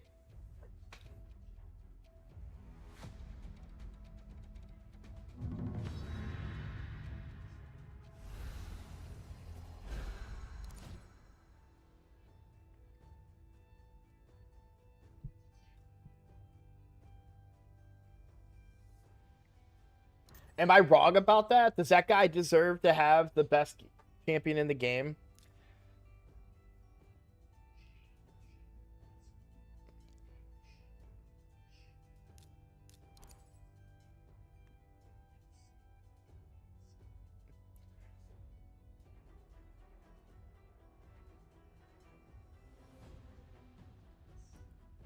That man, that guy, the way he picked made him look so smart.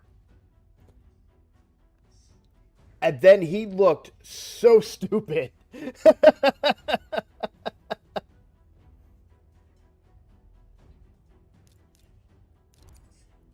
Like, 3 free login champions, and then I just dropped my 2 mythicals. Haha, you're going to get your butt kicked. Like, you thought you had hope, whatever. And then, terrible.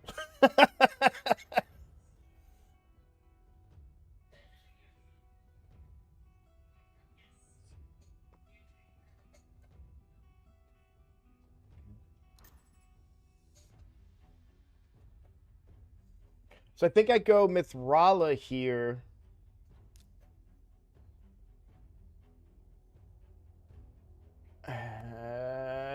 Yeah. And ban the Arbiter.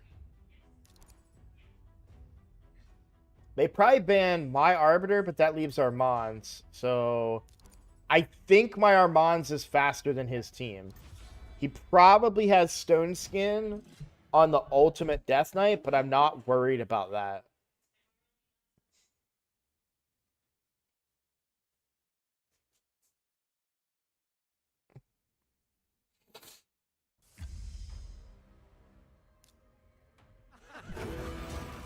No Stone Skin. Do I polymorph though?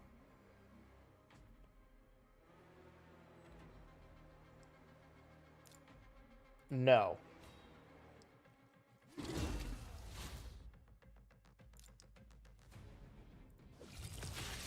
There's my increase attack. Here's my decrease attack. And I think this wins. Obviously, there's that part of it, but I now have polymorph for it.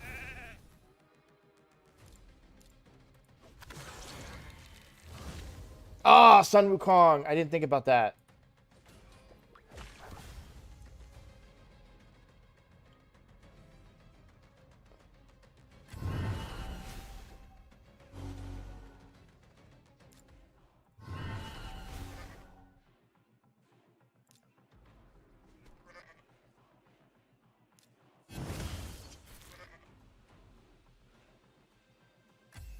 Is that guy just built really slow? Like, why did that polymorph take so long? And now I just gained control again.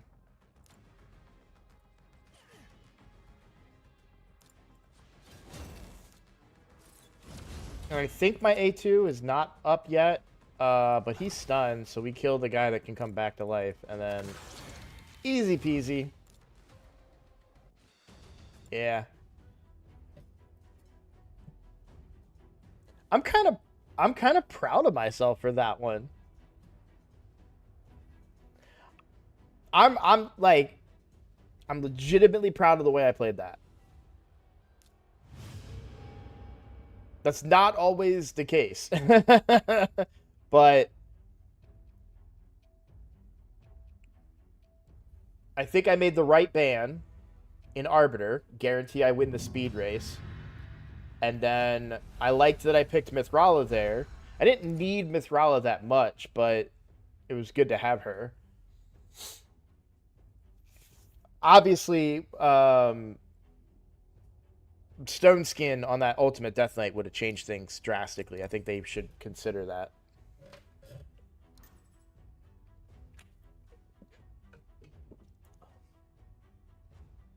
It's okay. Now they got to balance me out with a loss.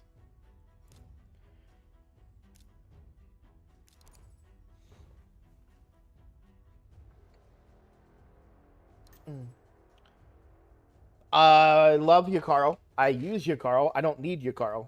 My Sun Wukong can one-shot. Yukaro has great abilities. He's got freeze and stuff. I don't need it. I have Armands.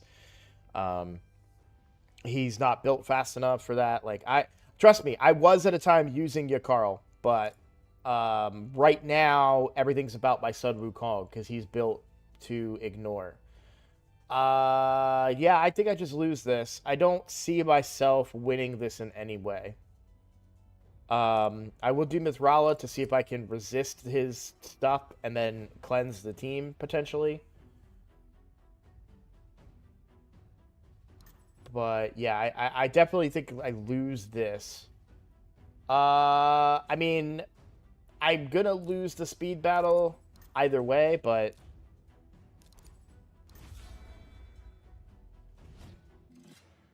maybe there's a chance. I don't know.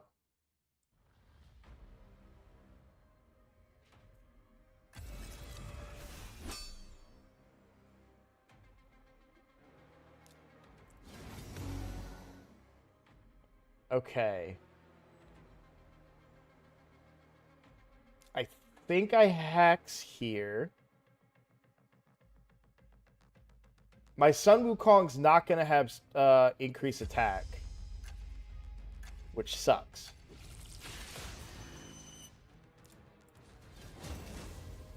But I will have decreased defense on whoever I target with him. The Siffy still went first.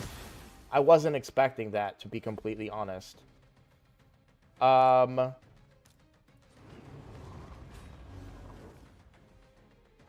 Wasn't expecting Ramontu to still beat him. He came back with... Oh, I got really lucky there.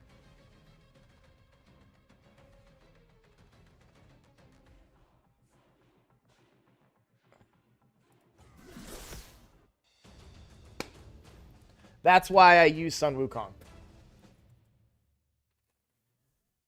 Why did I lose the speed battle? Hegemon. Hegemon always goes first. That's his whole kit. I am guaranteed to lose the speed battle against a Hegemon. Always goes first each round. No.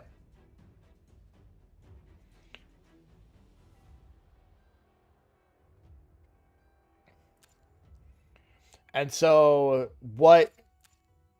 there's a couple of different... I mean, obviously you could build him to nuke, but I don't think he hits as hard as other champions do. And he won't have any buffs because you can't buff him because he goes first, right? He'll have buffs later. But what I've seen people do is use kind of like a mini lockout here with the block active skills. And that has gotten me before. I got very lucky because none of my team got locked out.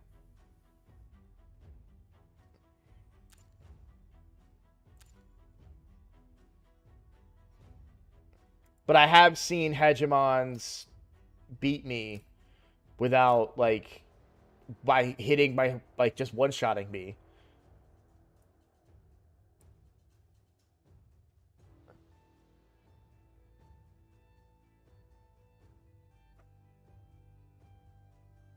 I didn't expect that Hegemon to one-shot me. I could have done my UDK and Stone Skin, though.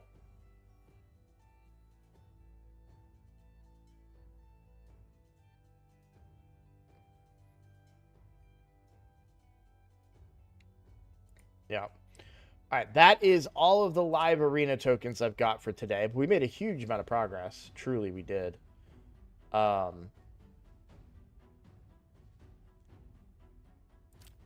Yeah, so I'll show you real quick, because you were talking about why don't I use Yakarl. I love Yakarl. I was, for a time, using 2 nukers, but I rebuilt my Sun Wukong and Savage now, and he can, as you saw, one-shot teams. So I built support around him. So I win the speed battle here, Armand's to guarantee I get the team I want. I either rotate my last... So then I put Deacon as my decreased defense and a little bit of extra turn meter. And then I have... my last pick is either Ultimate Death Knight for... That's a plan B. So if my whole team gets wiped, if I lose the speed battle, Sun Wukong will revive and then kill their team, theoretically. Or if I'm worried about, like, bombs or debuffs or some kind of, like, crowd control mechanic... Like I just did against the Hegemon, I was worried I'd get locked out. I went Mithrala so that I could cleanse everybody of the lockout.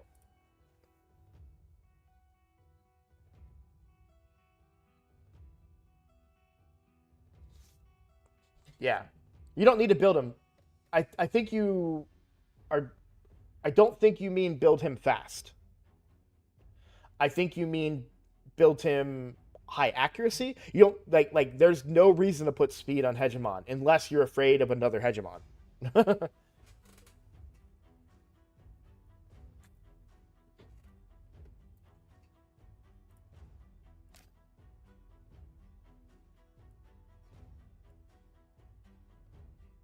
All right, let's do Hydra.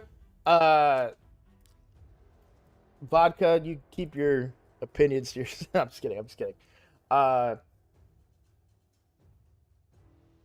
So good speed, but you don't build them super slow like a UDK or anything. I gotcha. All right.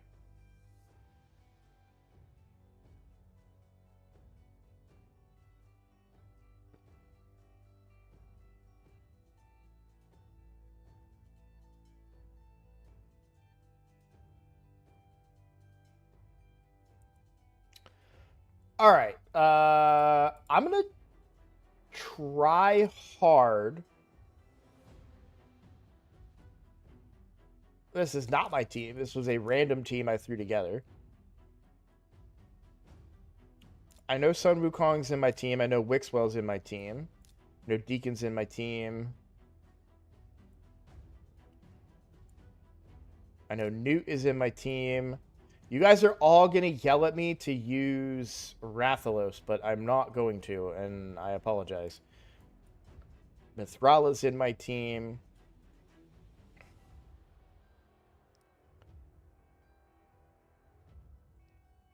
I think the other day I used Arbiters.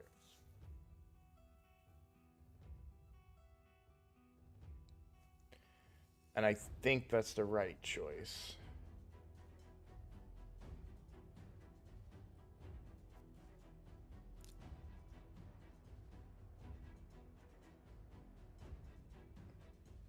I don't have a burner other than Geomancer. I may have brought Geo, though, but I don't need burns as much. I've got block buffs.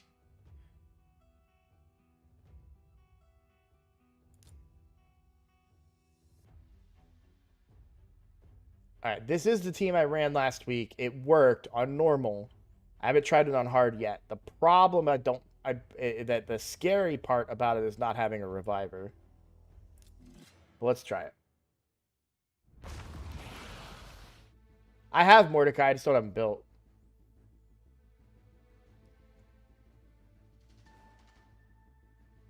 No, Scribble. This account came after Artak was a thing. This account is only...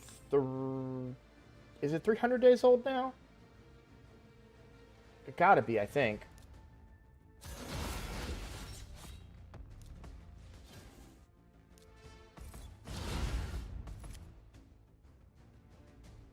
No, my first free legendary on this account was Sun Wukong. I built him during Sun Wukong's event.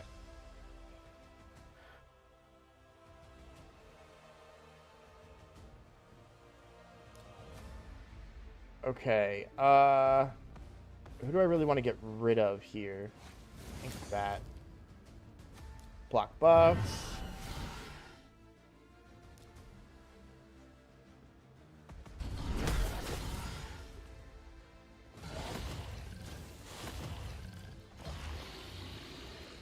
Yeah, UDK was actually my first legendary that I pulled from shards.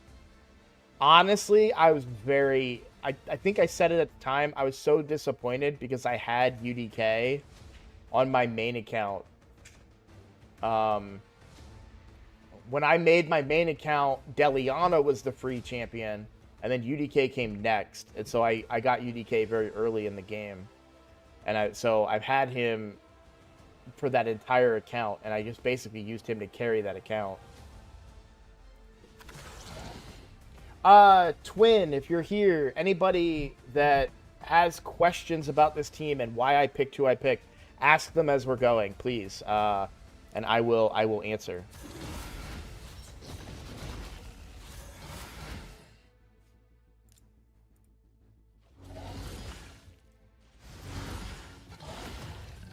I need to get my shield out soon. Okay. Man, her shield is so small compared to my main account.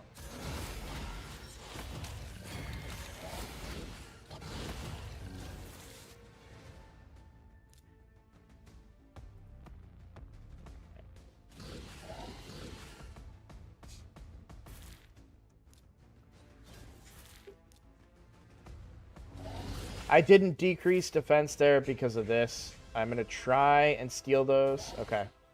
I would have stolen them with Sun Wukong anyways, but I'm fine there. Alright, there we go. Stabilized. We need to... Oh, Provoke was already up. I wasted a turn. I hate that. I'm going to do this because he is about to mess us up. There we go.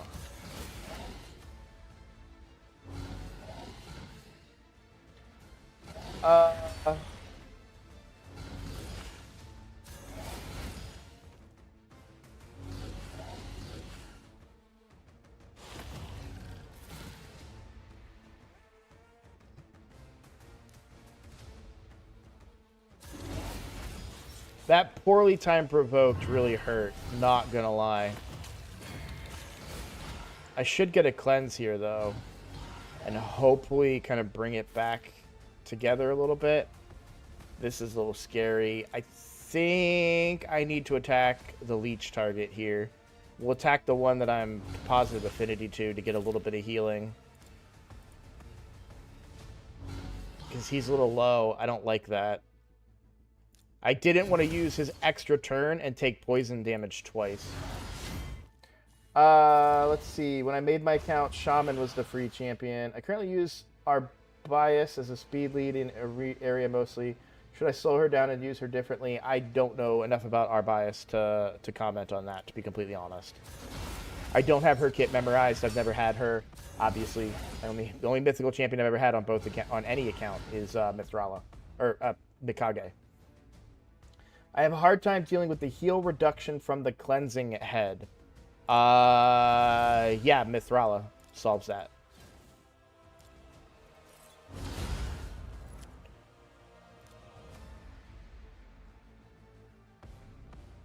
Do I do this? Yes.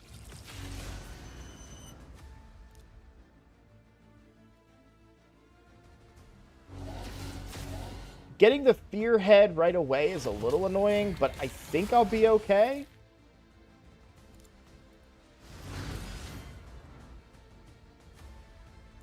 I know it won't cleanse her now, but we have Provoke out there, so we need to get the shield out from him. And I do want to prevent her from getting feared in the future. She's already feared once, which is unfortunate, but her being my cleanser, we really need her to not get feared.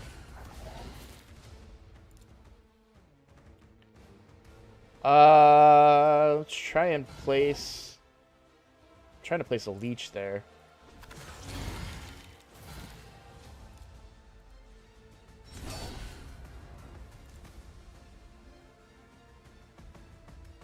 I think I do that, and we provoke here. Oh, the fear! No, no, no, no, no. Okay, there go all my buffs, debuffs. Is what it is.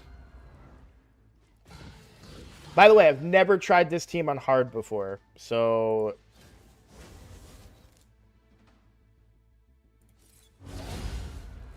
If things aren't going right, then I just take it to normal.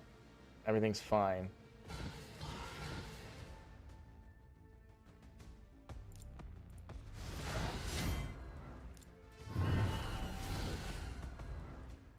Alright.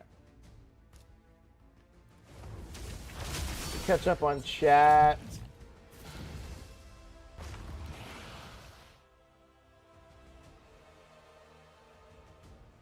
Wixwell just for provoke. I end up only really using him for provoke. Eventually that head dies, right? You know what I'm saying? Like, eventually that head doesn't exist anymore. And then you can move on and use him differently. But in my case, as you saw, he was fast enough to get one turn off. This is intercept. Who do I want to prevent? I want it to be on him, but it's going to get feared. Yeah.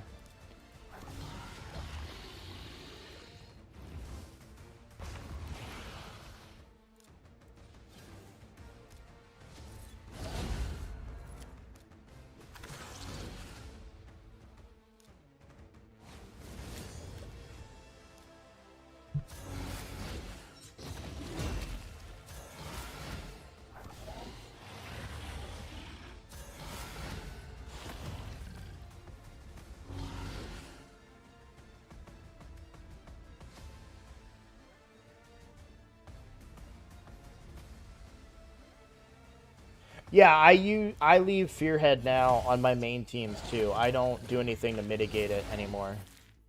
On my main teams. I would like to get a Shamil on this team. It probably replaces Geomancer if I was to do that.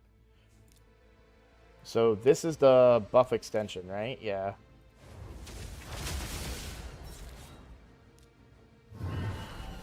Get block buffs out there, always.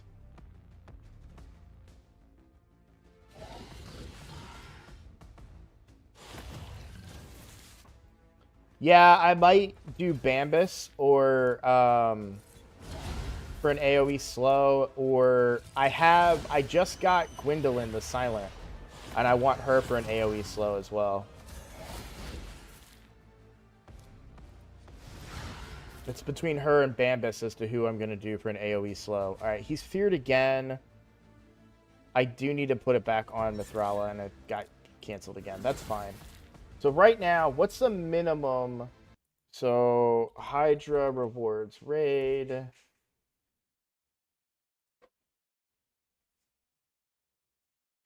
Hard Hydra, I need 20.4 million for max chest. Okay. And that'll get me, if I hit 20 million in the double, so that'll get me my, what I need for, that gets me what I need for Hydra Clash as well.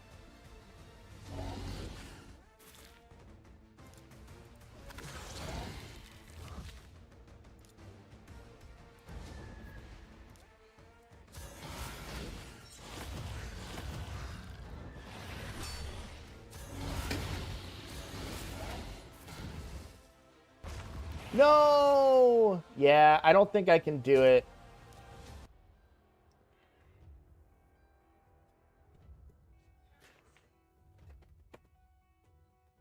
I just don't have a revive.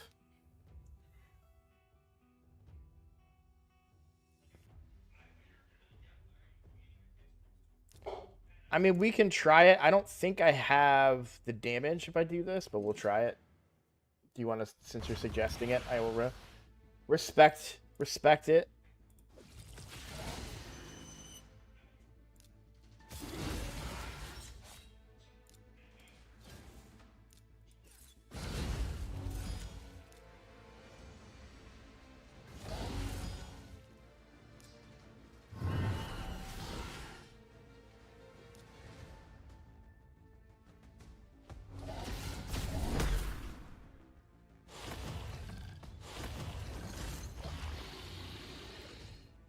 See, that right there is why I love block buffs over HP burns. I'm going to save the cleanse and not use it here. Yes, he can't be healed, but I'm going to wait and cleanse after the poisons come out.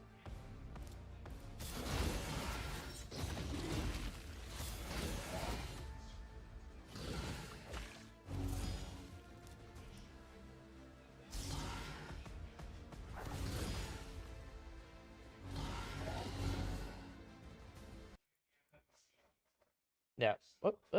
I got it right here. 20.4.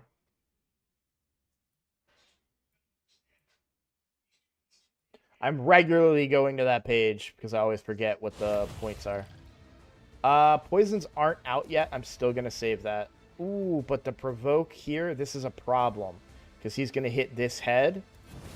And I don't want to lose my debuffs. I can survive some poisons. Hey, we get the free counterattack. That's what we're looking for right there. Cool. So now he can actually do this. And we buff ourselves up pretty good.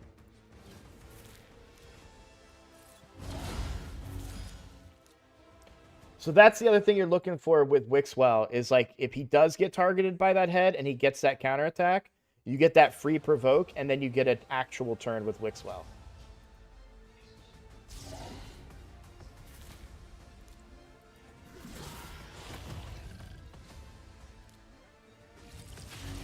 Ooh, that's another really good thing about Intercept on Mithrala. Maybe I should only put Intercept on Mithrala because that makes her she can be a mischief tank in that way. I really want to decrease attack here. I should okay. So here's the catch, right? I either decrease attack so that his explosion doesn't kill me, and risk. The head's about to die. We're doing it.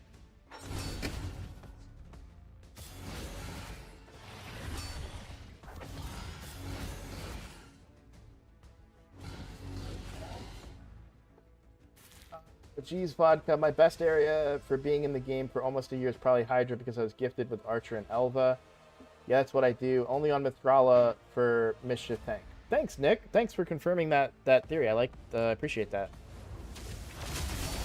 I don't run Wixflow on my main team, so I hadn't thought about that before, but that makes a lot of sense.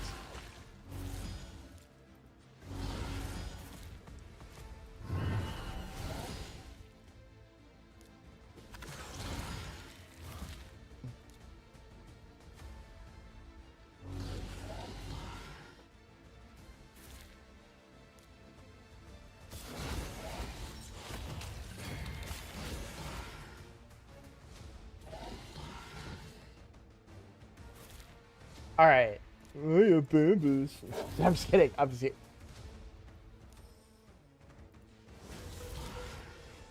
Thank you, Miss Godseeker.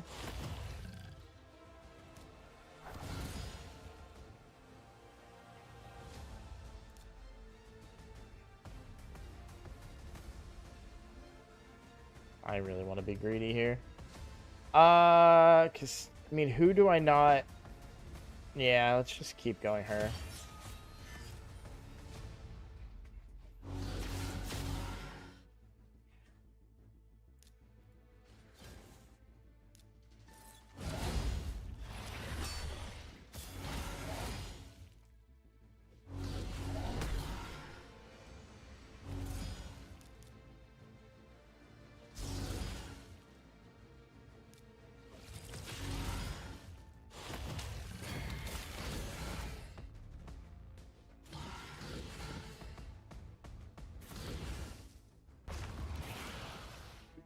I'm alright with that. I can do that.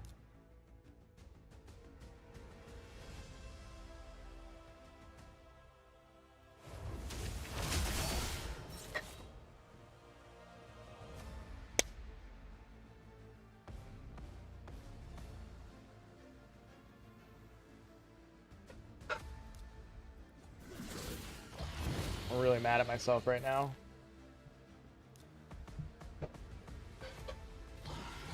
I got cocky, and I legit thought that head was dead. All the runs I'm doing are blurring together now.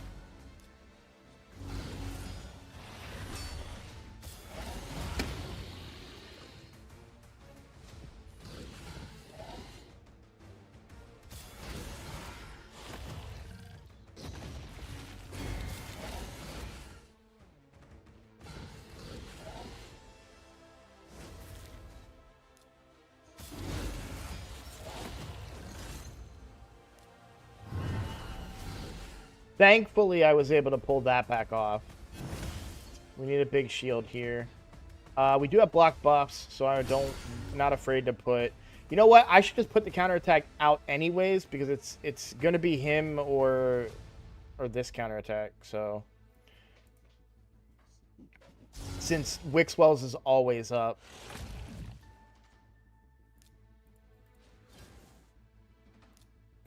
My runs are blurring together because I was like, wasn't he already eaten? And he was. Last run.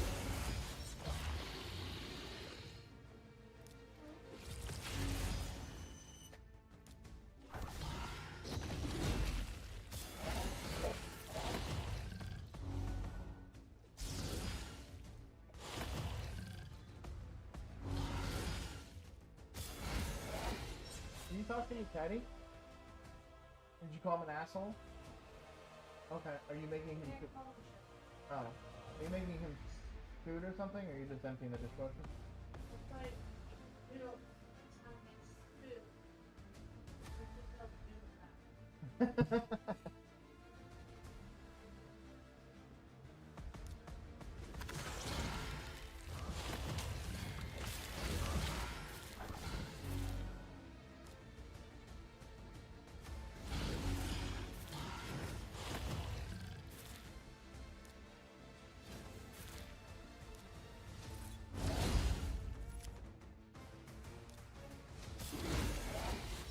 Man, that one mistake is really haunting me right now.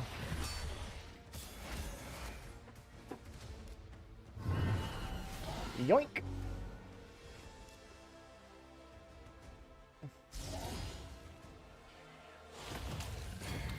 I didn't realize he got his shield off, to be honest, because I was talking to my wife. If I kill him, does his shield go away? I don't know.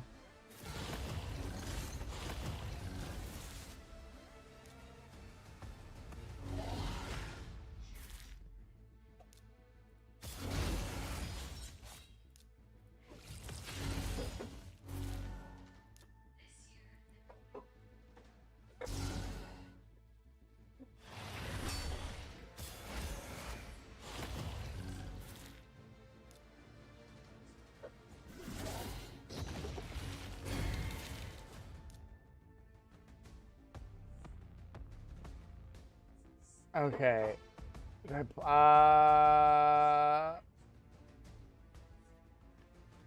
It's a really tough spot.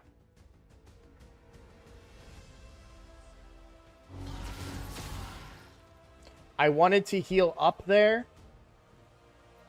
And I wanted to be able to place my shield before I pop this head. And we soak up a bunch of that damage. So there we go. Alright, I've stabilized a little bit now. I didn't vodka. I read it. I smiled. If I said it out loud, she wouldn't be mad at me.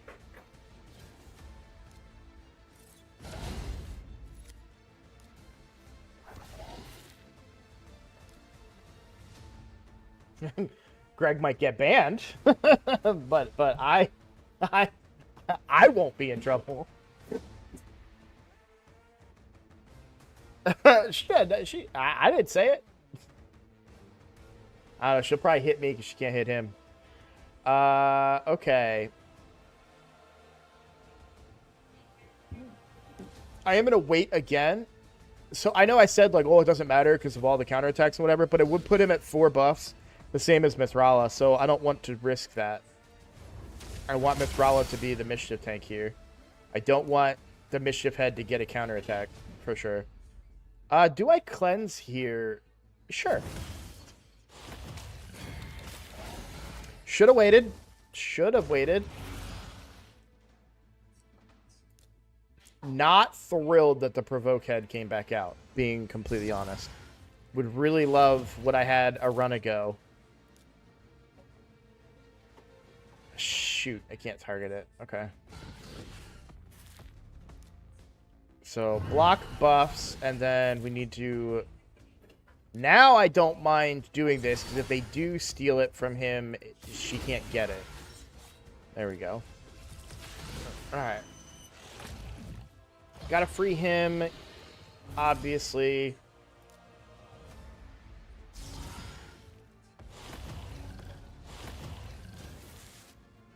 Yeah, see, like, she took it from him, which I don't care that much about. As long as she doesn't get it. That's what really matters. Oh, no. Okay. Okay. Okay.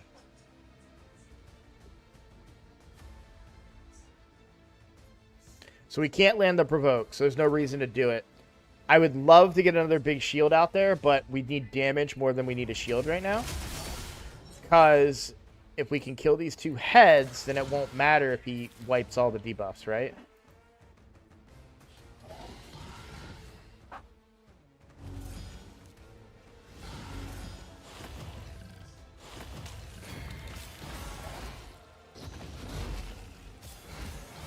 I know he's about to pop.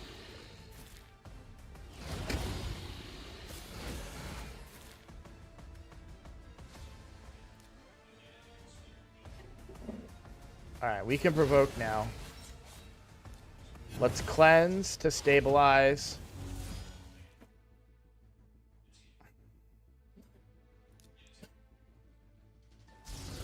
Good news is we're not trying to target that head right now.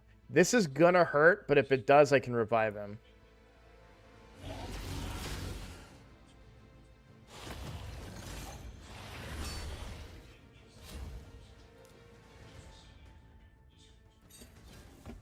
And I'll revive him with his turn meter back. Do I...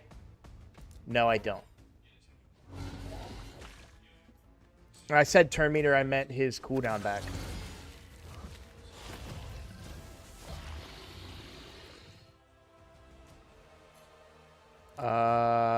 Still got to provoke here.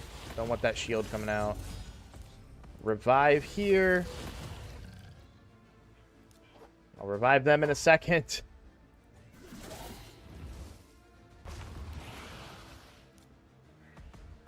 Alright, I'm not worried about that counterattack. Do I want Hex out? Yes. Hoping he hit Wixwell there.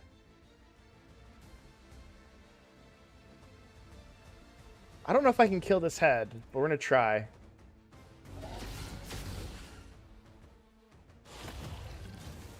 At least get it low, because that head's proven to... Ah, man.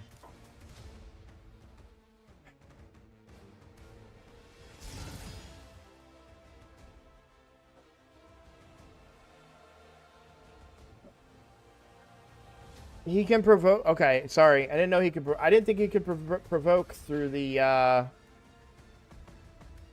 Because it's each hit has a chance of placing a provoke. If he's got Poison Cloud, he can't... It's going to be 2 weak hits. Yeah, okay. I was like, that's not right. Yeah, Wixwell is not able to go through through those hits. We need to do that.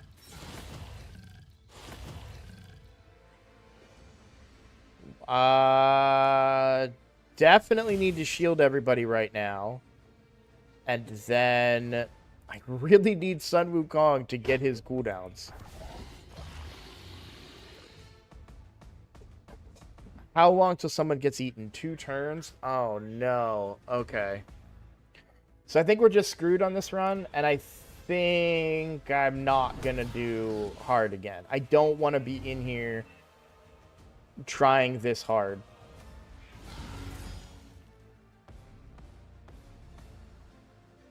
And by the way, I'll prove it to you. He cannot go through Poison Cloud. 2 weak hits, no provoke.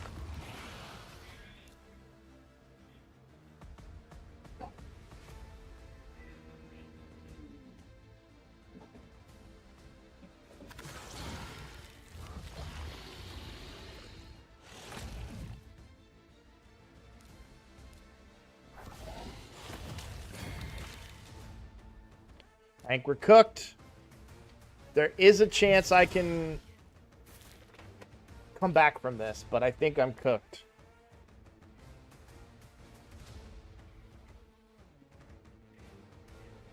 I gotta wait. The only way I free him is when Poison Cloud comes off if I can land Hex.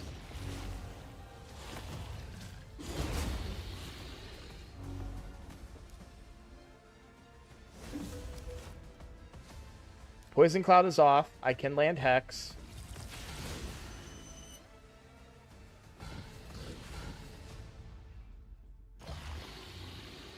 Sun Wukong is about to get dead.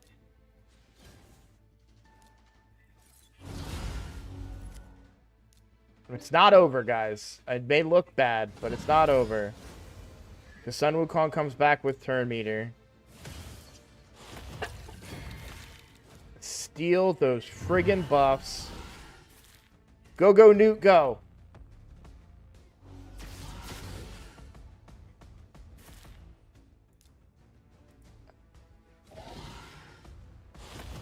No, he got a turn? He did not. Son of a... Dude, I was so close.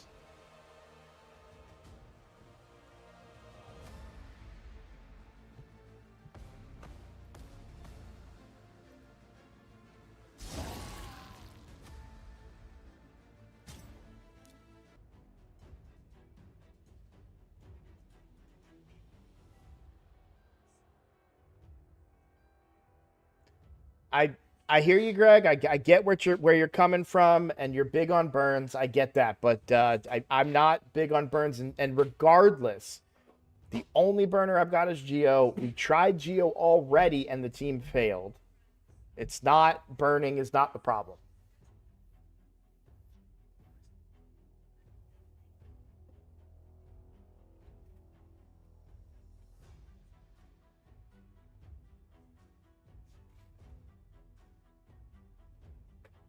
The problem I have is I don't have anybody that can do 2 roles. That's the big issue in my opinion, right? This is where I like the fusion, right? So we take Sun Wukong out. We put the fusion here. That's a ton of turn meter for my team.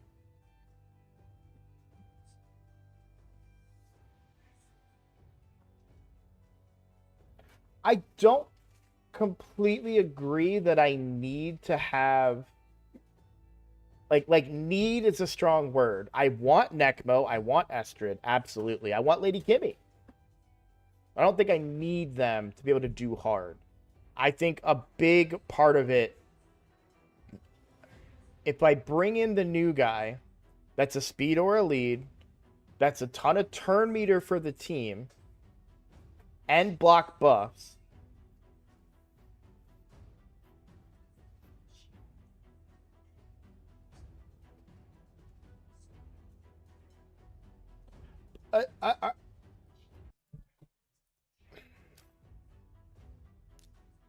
So this is my main account.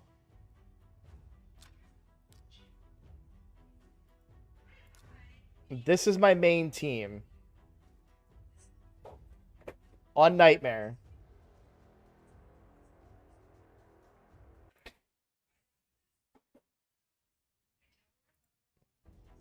So I know what I'm doing on Hydra. I'm trying to figure out... Like, I don't think I need... What I need, honestly, is a healer. I honestly, maybe I just build Rector Drath. Right? Because she's going to check a lot of boxes. Mitigates the fear. Heals with a revive. Single target, but still a revive. And that keeps me topped off for a lot of the fight. I'm kind of spoiled on my main account because I have Archer Queen who does three roles, right? Provoke, Hex, and Healing.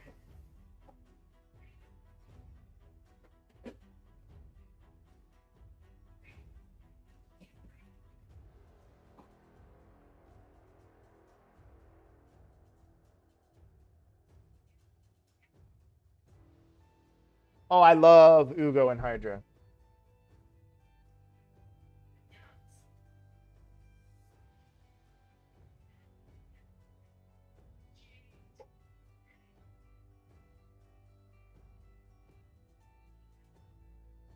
It's all about priority, Greg. It's all about priority. So when I got Herndig, I also had champions like Armands to build, and I had Yakarl to build, and Seer and others when I got Herndig. So Herndig just got bumped down the priority list.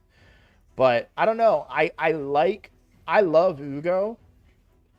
Maybe I just suck it up and say Ugo's better than here. All right, here's the thing. If I'm gonna go Ugo, then I don't do this fusion.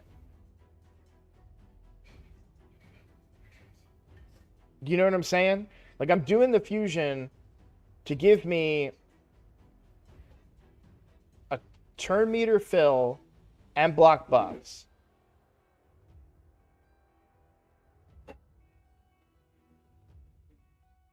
And, like, I could do this then, too.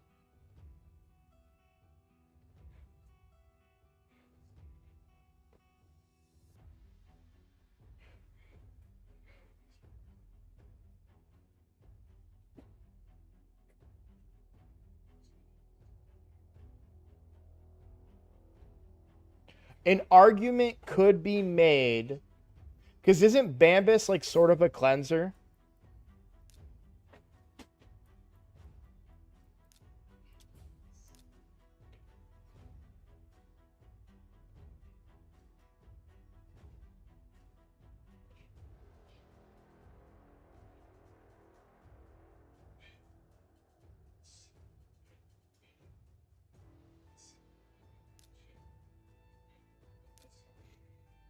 Yeah, but he also transfers debuffs to this champion, right? And then he transfers the debuffs with the highest resistance, right?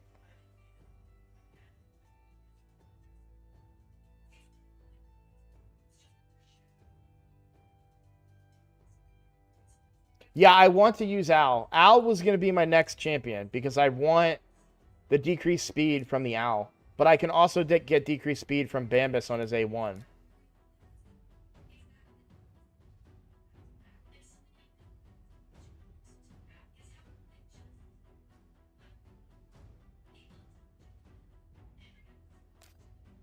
Yeah.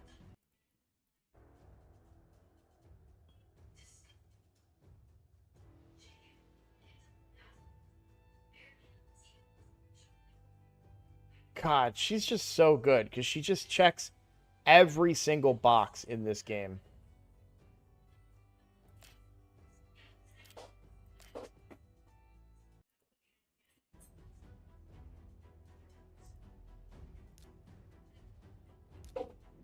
And this team will be fine on normal.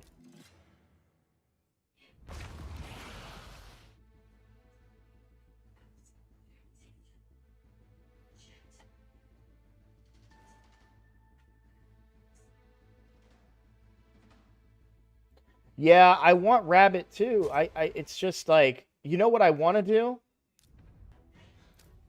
What I really want is in 2 months from now, I want to get a friggin' faction unity champion for Skinwalkers because Sun Wukong, Bambus, Razzlevarg, Gwendolyn.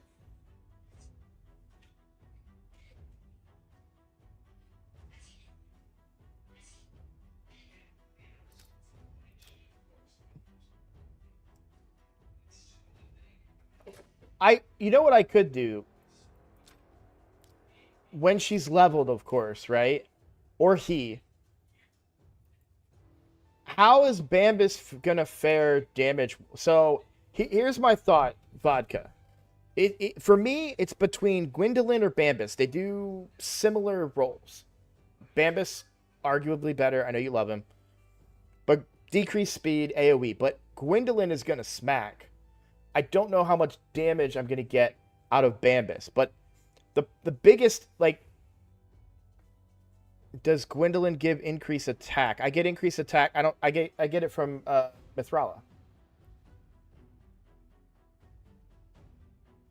But no, she does not.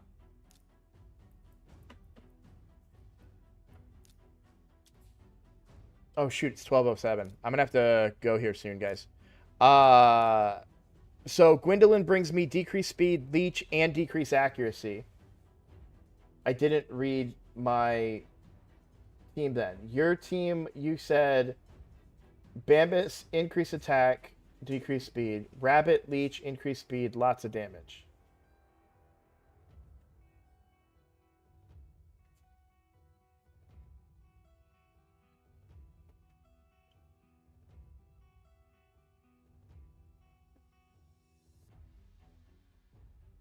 Let me run you through my thought process.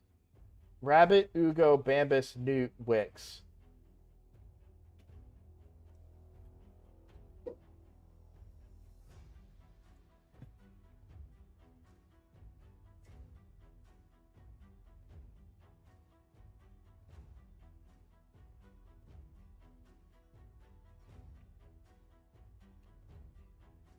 Long term, sure. But that's 1, 2, 3 champions that I need to level in 6-star that are not leveled in 6-star. And is my only cleanser Bambus at that point?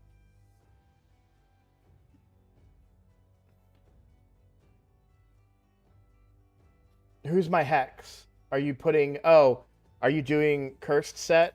I don't have a lot of Cursed on this account. You're doing Cursed set on Bambus, is that right?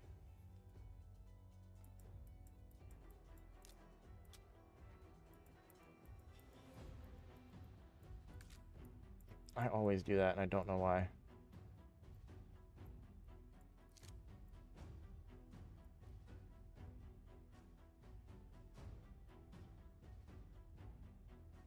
Yeah, I'll be doing Ice Golem for the Fusion. I've got a decent amount. I thought I had... I've got a lot more than I originally expected, if I'm honest.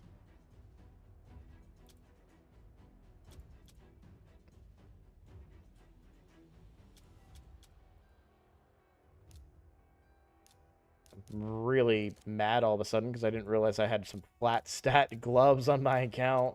What?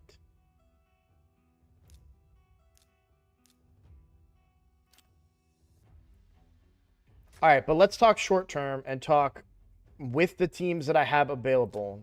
Who's next, right? So my flexible spots right now are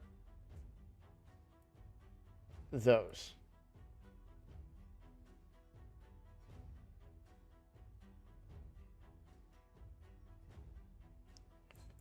So my thought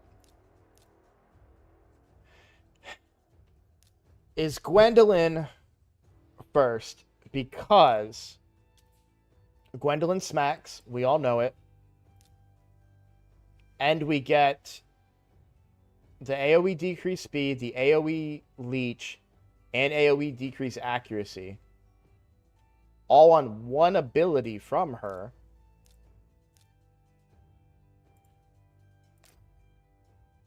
And she can smack.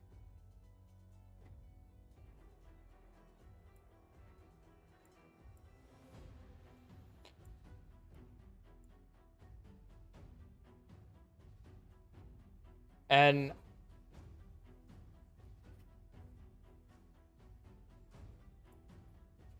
well, so that's the thing, right? If I bring the new guy in, Deacon's only there for decreased defense and aura lead, right? So if I get the new guy, we're gonna just use she's the new guy, okay?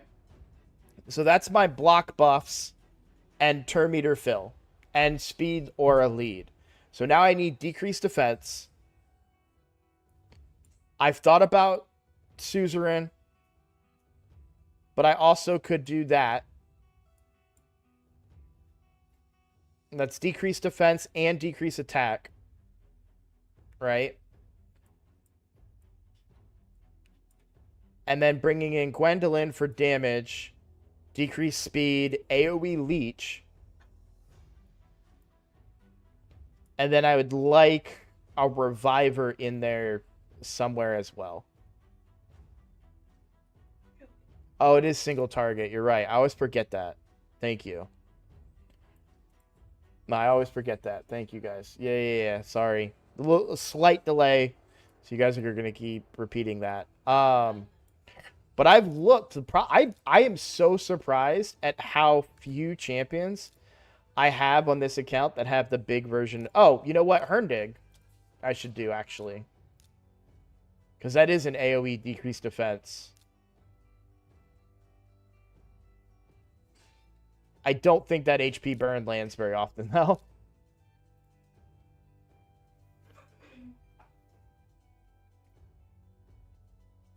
And obviously, Ugo is the obvious, like, the big answer, but it doesn't make sense to bring Ugo and the new guy.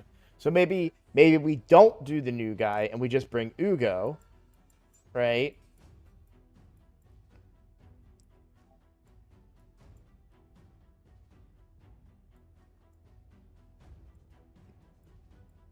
So then we do something like this.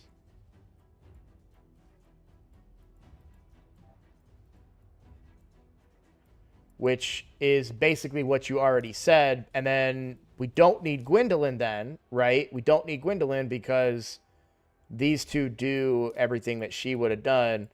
And now we're back to the team that you told me from the start.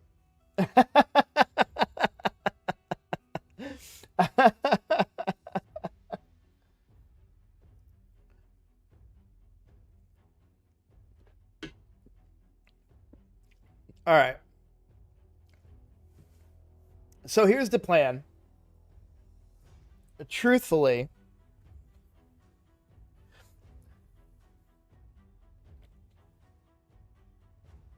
yeah, well, no, I'm going to say the fusion, it depends on the dog that they're going to give us, right? If they give us a great dog, the fusion might get bumped up in value. You know what I'm saying? But this is a great main team. I think I do Ugo next. I think I do Ugo next. And the reason I say that, because I need to pick someone to level for the next couple days, right? Because we're going to be in an event. Ugo's fully booked, right? Ugo is fully booked. Also, Ugo brings healing, by the way. Let's not forget about that. I don't have any blessings on her, but if I get the blessings, then I can also, restore some of that damaged HP. And a mini cleanse, right? Yeah, to get me closer to Mithrala's cleanse.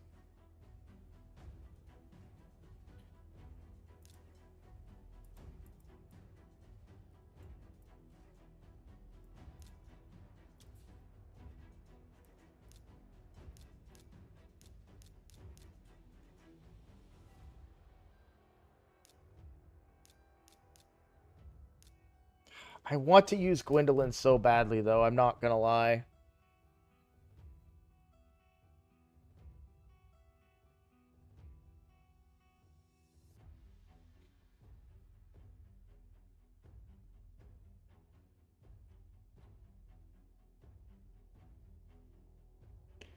Wait, so what am I bringing in this team? Why Bambus?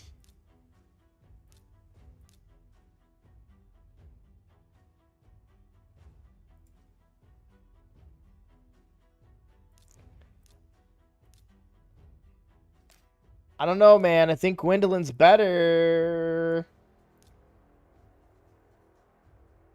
But I'm in this team, I'm bringing increased attack with my cleanser.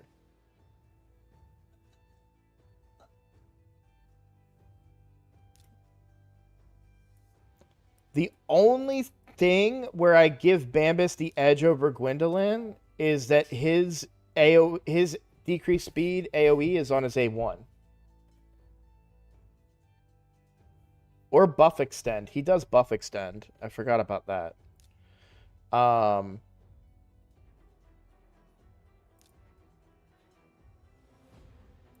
Does he turn meter? Bro, they need to make this easier to read. He does so much, and I can't remember all of it, alright?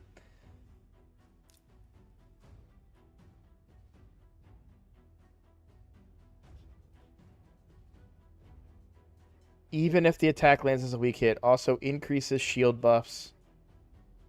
Where are you getting his turn meter boost from?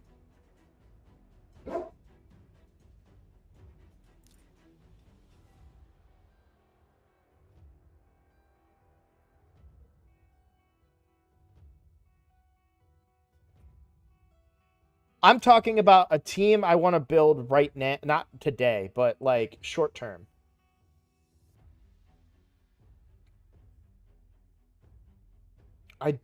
I don't. The only cleanser that boosts turn meter that I can think of is Ancora.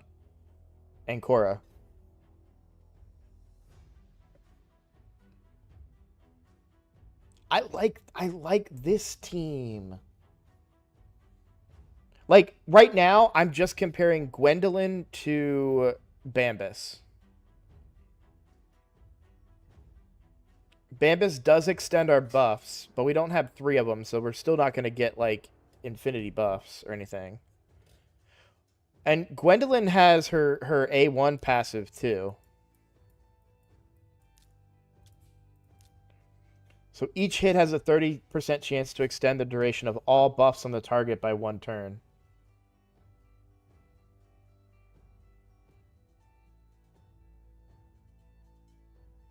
If I wasn't bringing Mithrala, Bambus gets put in there in a cursed set. I agree with that. But because I don't have a better cleanser than Mithrala on the account, I think I have to bring Mithrala, in my opinion. And I think that means Gwendolyn is better in that case over Bambus. Bambus is still getting built.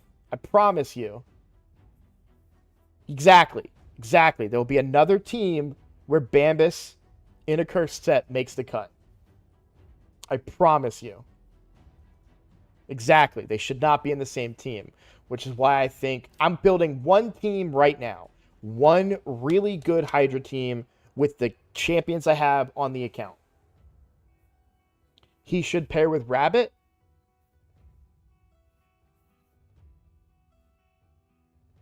He could pair with Rabbit. I need to pick someone to level to get the new guy. Yeah, down the line, exactly. So we want to get the new guy. I'm still want to get him.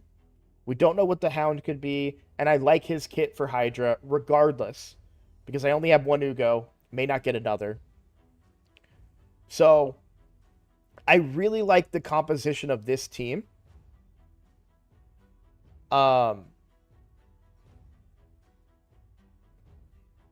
think I just level Ugo next. I think that's what during this champion training tournament, Ugo needs to get leveled. I'm just looking to see if I have food for her right now.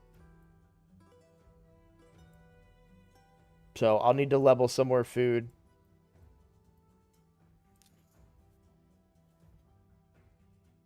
Yeah. All right. So Ugo is my next 6-star. We're calling it right here, right now. After Ugo is Gwendolyn, and then Rabbit. And then my Hydra team is good to go. Now, this Hydra team can do normal. I already know this Hydra team right here can do normal. It's who I used last week. Yeah, I keep my chickens for fusions, Squibble.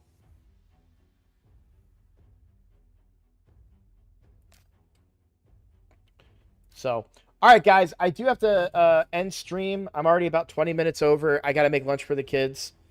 So I'm going to go take care of that. But thank you all for hanging out. Tomorrow, shard opening, 9:30 a.m. Eastern time. I will be pulling all of the shard, not all. I will be pulling the sacreds on my account for the summon rush. Hopefully we get some type of incentive to do so. I'll be pulling 6 sacreds on this account and on my main account here.